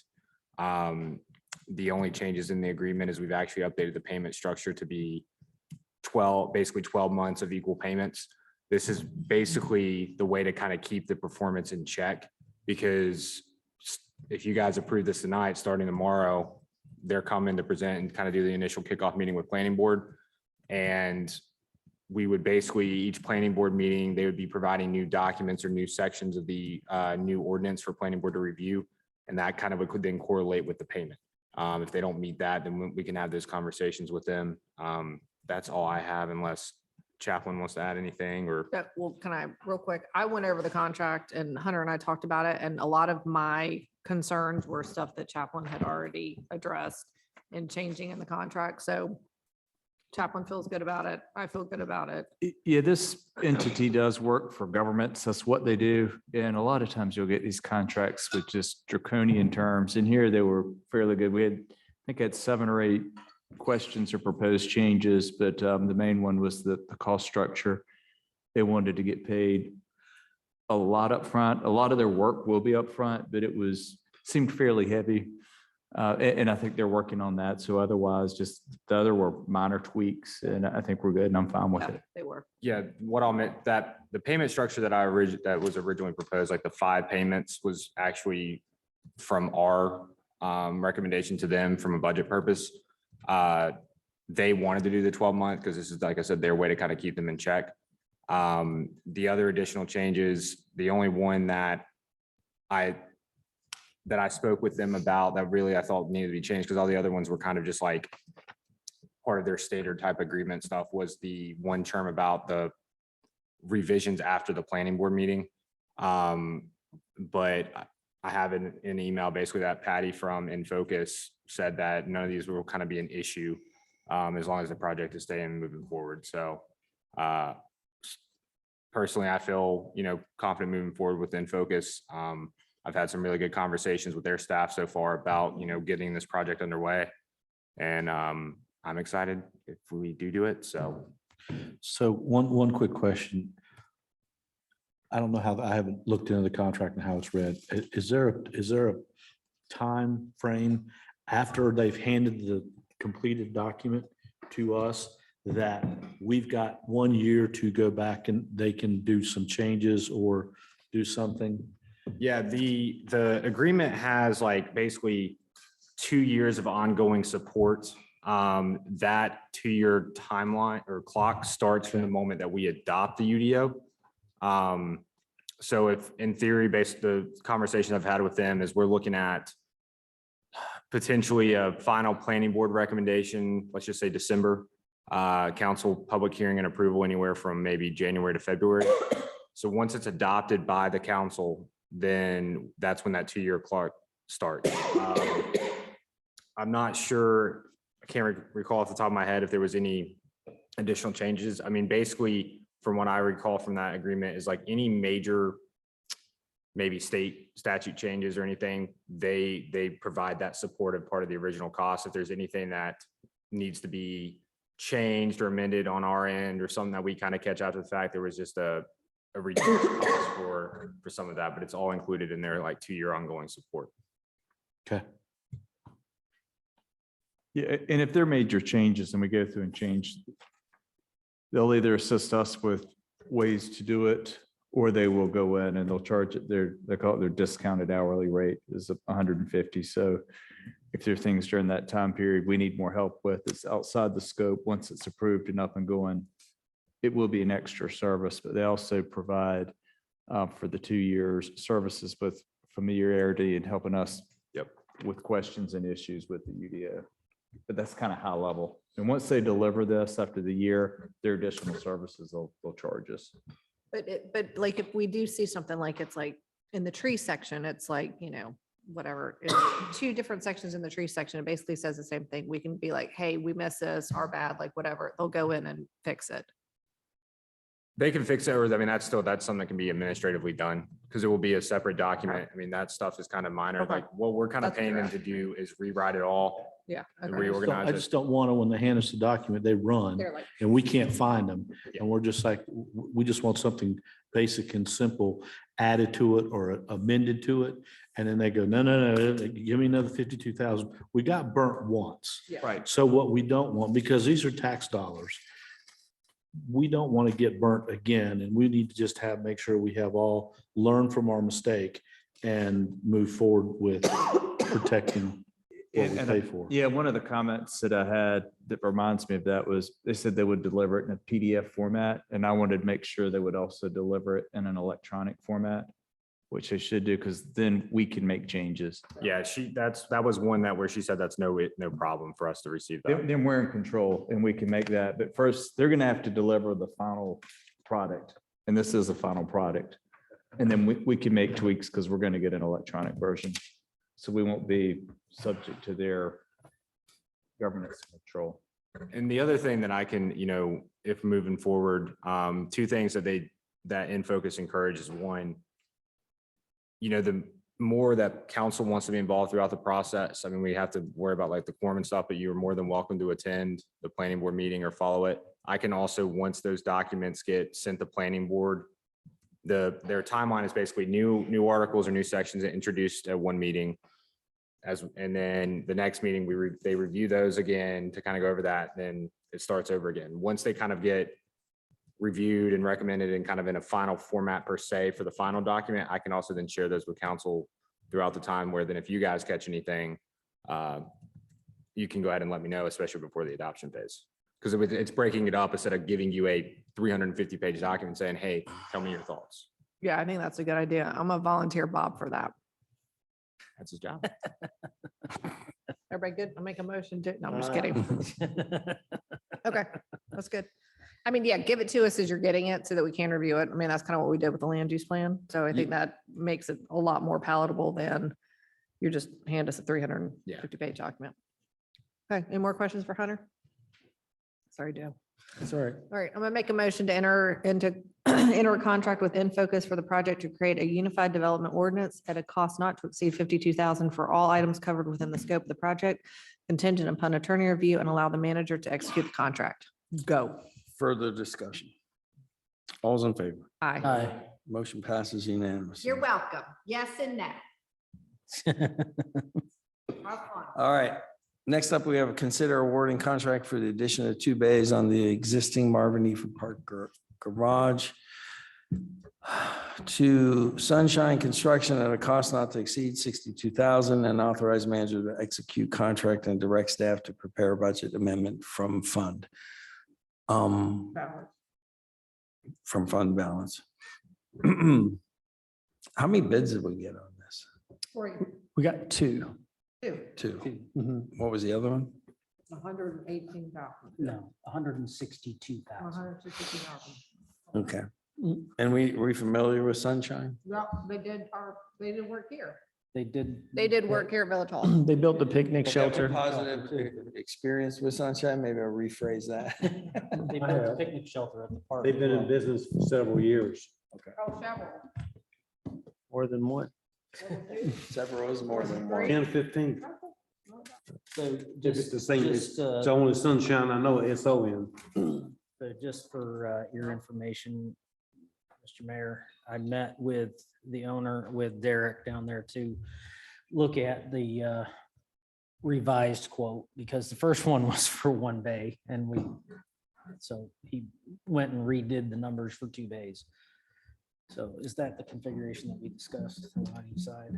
Yes, so the proposed quote would be for 2 additional bays, 1 on each side, symmetrical.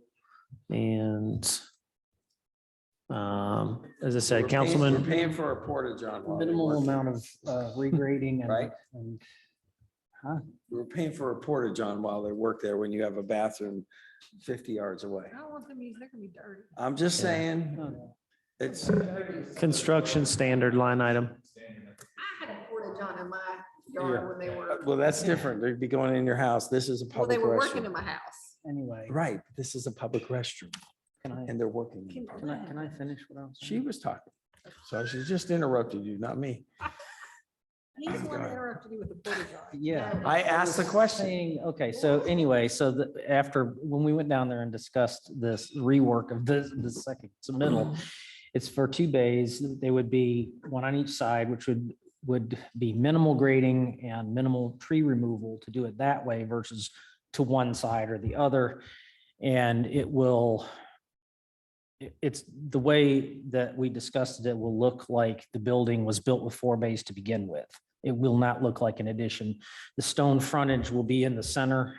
The 2 side ones, to reduce costs, will not have stone on them, but they'll have the hardy plank and it will accentuate the stone. So it makes it look like it was designed that way from the beginning instead of an add-on. So I think it's going to be a really good design. It's going to work out very well for what purposes that we're. So we got 2 quotes. The first quote was like 23,000 or something, right? For 1 bay, 28. 28. Yes. And then the other quote was for 162,000. Yeah. Mhm. For So I'm a for, brand new 2-bay standalone. 168 for the 2 bay All right, well, addition this and one's 162 better. for the standalone. Yeah. Yeah. all right. It was some pretty crazy numbers, but anyway. Like I said, Councilman Wortman went out there and they spoke the same language. He vetted him. Oh, he spoke Andy. He did. No, Andy spoke Matt. I mean, it had him in hours. You're probably out there all afternoon, aren't you? Easy. All right. Anybody else got any questions? I'd like to make a motion to award the contract for the addition of 2 bays onto the existing Marvin Eaton Park garage, Sunshine's construction at a cost not to exceed $62,000, and authorize manager to execute contract and direct staff to prepare a budget amendment from fund balance. Further discussion? All in favor? Aye. Aye.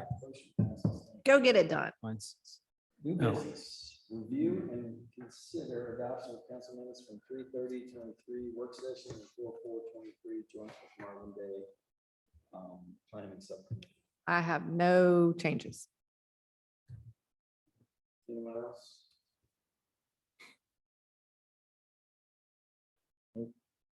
No. No changes. I'll leave a motion. Make a motion to adopt the minutes from 3/30/23 and 4/4/23 as presented. Further discussion? All's in favor? Aye. All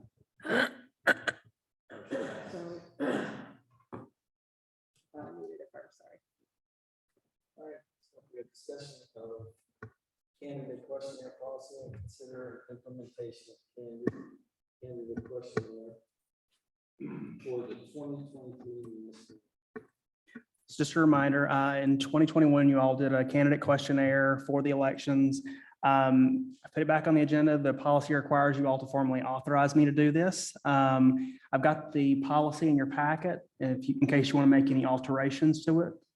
The only recommended change I would suggest is maybe changing the candidate deadline because of what happened last time. Why? We had one candidate who didn't fill it out in time, and we had some staff issues trying to accommodate her. But everybody else filled it out in the deadline? I think 2 weeks after the filing is over is plenty of time to get it done. You know whether you're going to do it or not. If you want to do it, you can. You do not have to. It is, I wish I had this when I was running because the junk that was out there was absolutely ridiculous. So being able to go somewhere and at least have it unified and on the village website, and you can contact that person is way better than the stuff that I had to deal with. So I think the 2 weeks is, Wayne, you just did it. Was it okay for you? No, you didn't. You just did it. I did it. I did it. You did it. Yeah. I did do it. See, I did it. If you guys don't want to change the policy, you just need to make a motion to direct me to implement it. Did you have any other feedback besides the person that missed the deadline? I did not. Okay, I'm good with this. I'll make a motion to approve What's to direct? I'm directing you, we are directing you to do it. Mhm. Is everybody good with that? Yes. Okay.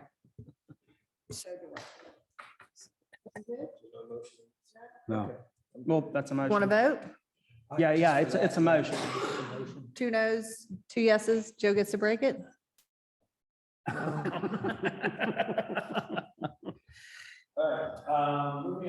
You actually need to vote on that. Yeah. I thought you said No, you didn't. It's a We're like motion directed. it's a motion in there to read.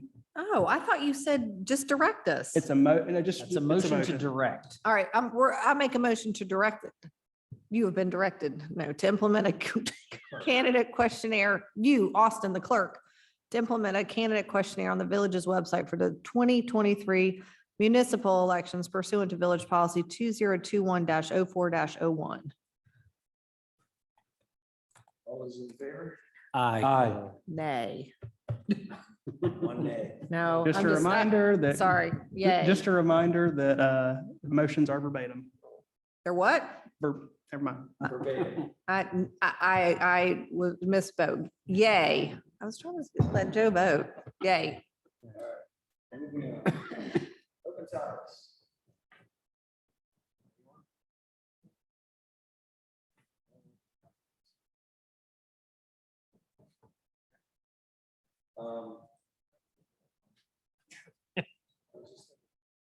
We, in our work session.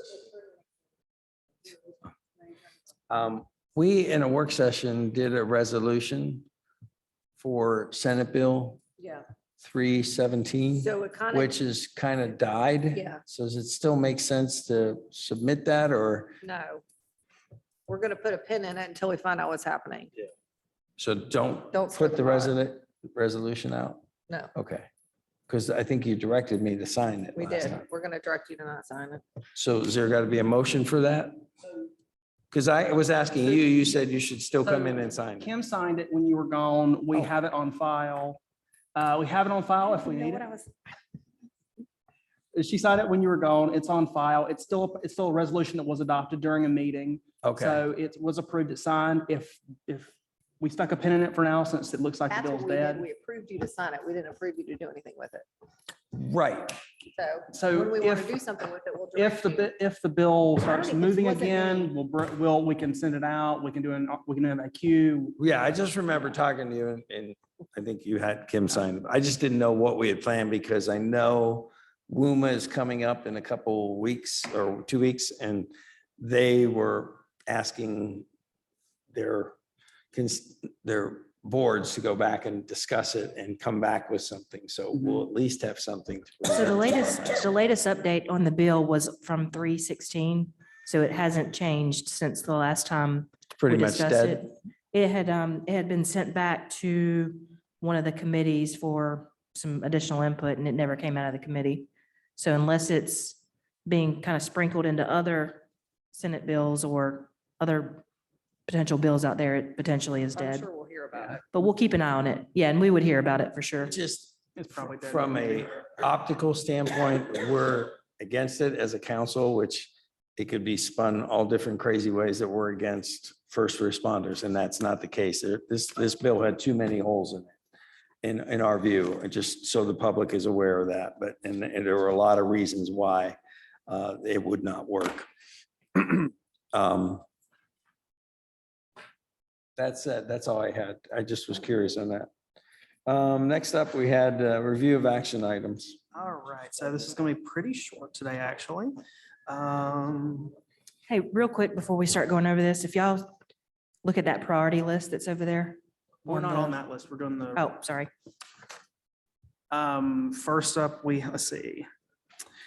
We're gonna execute the contract with Acro Services for Wait. Tullamore Phase Hold on, 3. back up. Sorry, wasn't done with open topics. I apologize. Hold on, we'll have to, what do you call it? Where you have to amend the For something rules? that's minor, I would just go back. Okay, I'm sorry. we're gonna go back. Okay, so I would like to correct some of, we don't have an opportunity to address public comment. So I would like to take this opportunity. Oh, you want me to do it? I'll do it in council comments. Yeah. I'll do You it do in council comments. comments, okay. We're gonna execute the contract with Acro Services for the staking for Tullamore Phase 3. That was on the consent agenda. Let's see, scrolling down. A lot of budget amendments. We're gonna finish the Part F grant application, since y'all have had the public hearing now. We're gonna execute the contract with Infocus for the Unified Development Ordinance and get that process started. Gonna execute the contract for the additional bays onto the park garage. And I will get the candidate questionnaire moving on the website, and that'll be ready to go when the filing period opens. Do we know when that is? It's usually in July. No, It's like it June or used to be July. June. See, I think it might be June. I'll be hearing about it soon because I'll be talking to the Board of Elections. They moved it July, That's it. COVID. Okay. Anything else? No, I'm good. On to the big list. Then Kimmy's get ready. list. Get ready. All right, moving on to review of Mayor Pro Kim list. Thank you. I was just gonna say that priority listing that's over there, the second to the last column on the right, that's where we assign that low, medium, high priority. The low is based on greater than 6 months. The moderate's based on 3 to 5 months, and then 1 to 2 months would be a high priority. So as you're reviewing these, if there's something that you see that we've assigned that's not of your liking, just please let us know. You finished. Thank you, Christina. Thank you, everyone, for coming tonight. No, I was kidding.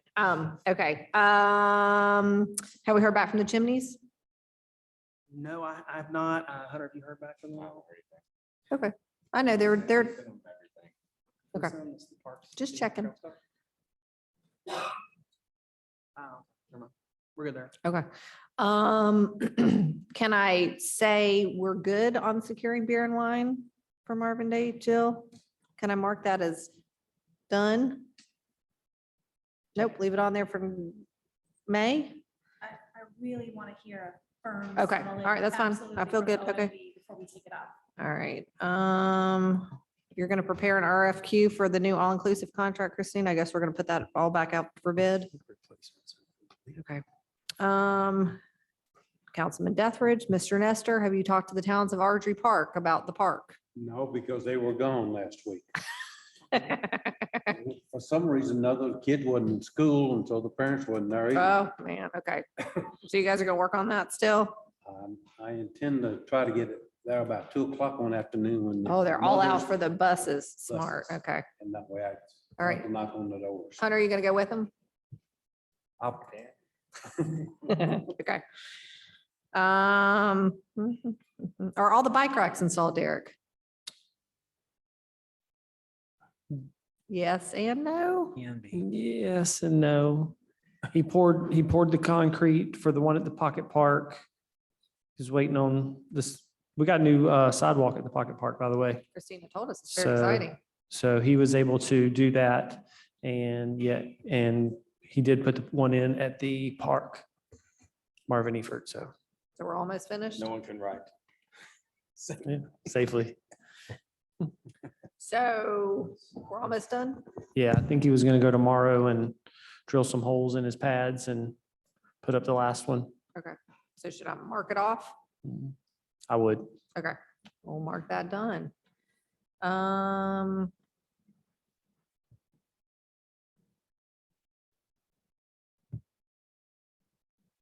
Did you hear back from Marvin Creek HOA? About whether they want to connect or not? I did, and they do. So it's done deal? It's, Yes and no. it's Better hate a, that, Sorry. they're, how do I say this in a public meeting? No, we're good. They're working on it? Yeah, Perfect. yeah, That's all I need to they're, know. they want to keep the ball rolling. Let's put it that Perfect. way. I love that. Okay.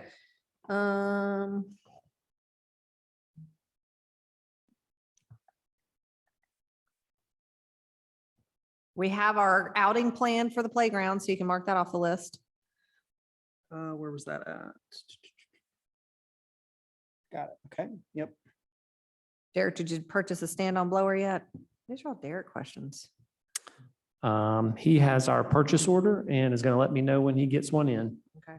And we executed the Blue Ridge Trail Works. That was in the, Mhm. so that's done?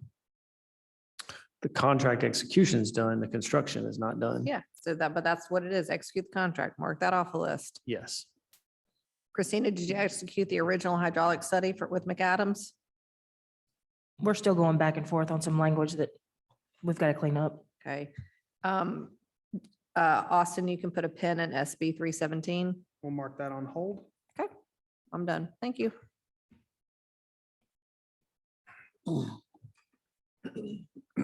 Sorry, I was thrown off by you saying you were done.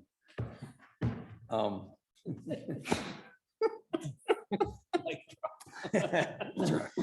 All right, we're on to council comments. Who wants to go first? Any takers? Oh, Lord. Andy?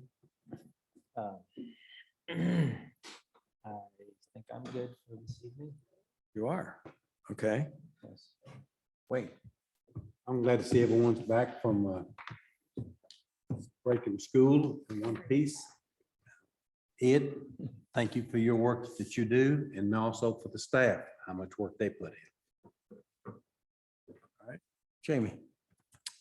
I ditto with Wayne. Thanks, staff, because you guys do a lot. Ed, please be safe. You and Tommy, just great job. And I don't know which one of it was. I saw you patrolling in Firethorn the other day and it certainly appreciate it. And but just be safe. Kim.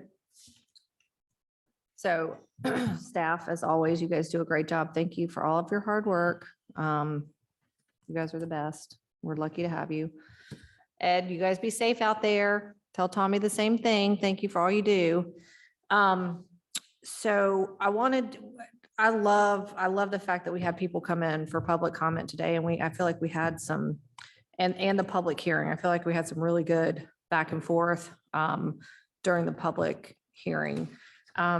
During the public comment, I did want to set a couple of things that were said that were inaccurate. The person said that the sewer capacity on the other side of the county had absolutely nothing to do with this side of the county. That's absolutely inaccurate. Opening up the 12 Mile Creek capacity opens up this side of the county. The county manager said exactly that. So because it absolutely, anything that happens in the county affects this side of the county. And I want to make sure that people understand that we are looking at the county as a whole. And when we come in and ask questions and we are laughed at and smirked at, you guys couldn't see that. But to say that we were disrespectful, the way that Commissioner Rushing spoke to us and laughed at us and then basically answered our questions with, because I said so, I mean, was highly inappropriate. You may not have liked the way that we reacted to that, but we have every right as a council and as citizens to try to find out what's going on. And we have done a lot of due diligence on water and sewer capacity in this county. We know that there are issues, which is why we want to know why they haven't approved it. So for you to say that one side doesn't affect the other is absolutely inaccurate. And I just wanted to make sure that that was made clear. Thank you, Kim. As for me, first off, I'd like to thank council for being here and for participating. I normally I have one don't. more. I'm Okay. sorry. Okay, just one more though. Just one more. I'm kidding. Go ahead. Okay, I want to say congratulations to Hunter. He got engaged. If nobody knew wow. that, congratulations. Well, they do now. No. Thanks, Kim. Well, that's awesome. Congratulations. Congrats. Okay, sorry. I'll start then by saying congrats You should say that. to Hunter Yeah. and then also to Austin for his first home Oh, that yeah. you're Dang it. buying. So that's all great, big news. Is he? We're coming. I want to, Uh, I'm excited. But thank you for council for being here. Really, I mean that. I think as we get closer to signing up for the next round of in the future in November, next November, I think it's important that we find the right people that will move this forward with all the things and great ideas and the ability to work together. I'd like to thank the residents too for showing up. I mean, we don't always agree, but they had some good points. And to Kim's point, I don't think, I think they were a little off on what they presented. I'll get to that in a minute. Ed, thank you for your service. And, you know, every night I watch the news and stuff and I think about our own town, how fortunate we are. And, but you still got to stay safe. There's crazies out there everywhere. And it's heartbreaking when you hear these stories come up. I know a lot of people are back from spring break. On a personal note, my father had heart surgery today and he did very well and is recovering very well. So I wasn't sure I was even going to be here, but I will probably be gone next week to kind of help my mom out. So I'm not sure if we have any meetings going on next week. I may or may not be available. I know we Senate Bill 317. I think that was a big thing that we didn't even have to go down that road, which is good. A reminder, next WUMA meeting is on 4/27 in Wesley Chapel. I know that is next week. And I know our Jeff, who leads it from, and I may not be there, so I'm not sure if you're going to be there or not. He's inviting all the county commissioners. So we're tending to get a little more people showing up for that.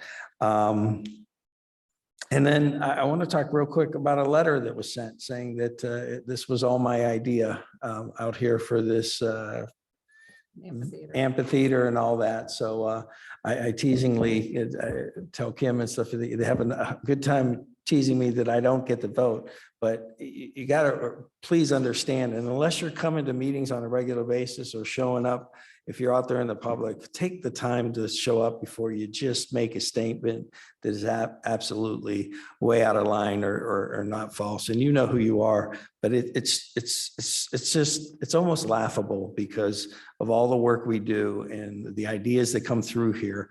A lot of it is conceptual and everything is transparent. We put it out to the community. So I hope you understand that.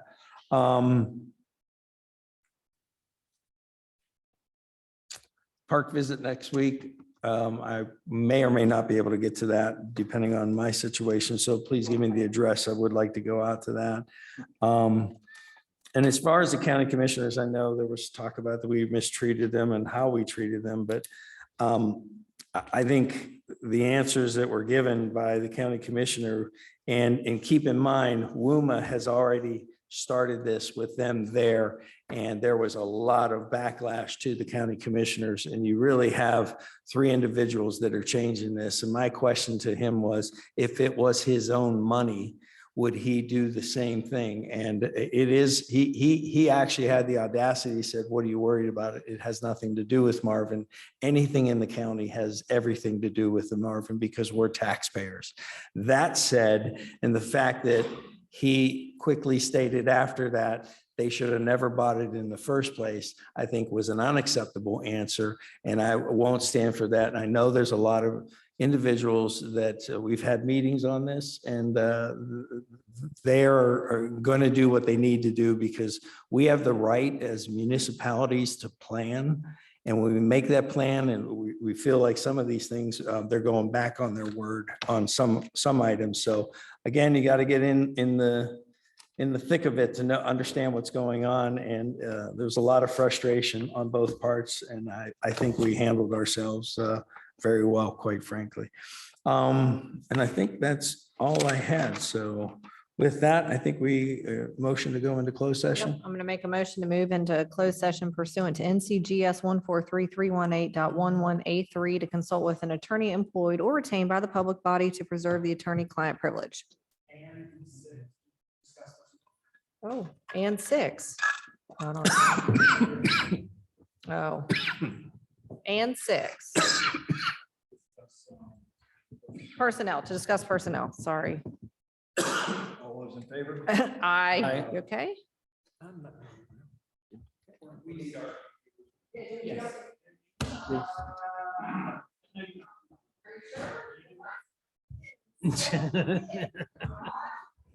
Somebody get the mayor a glass of water before he dies over here.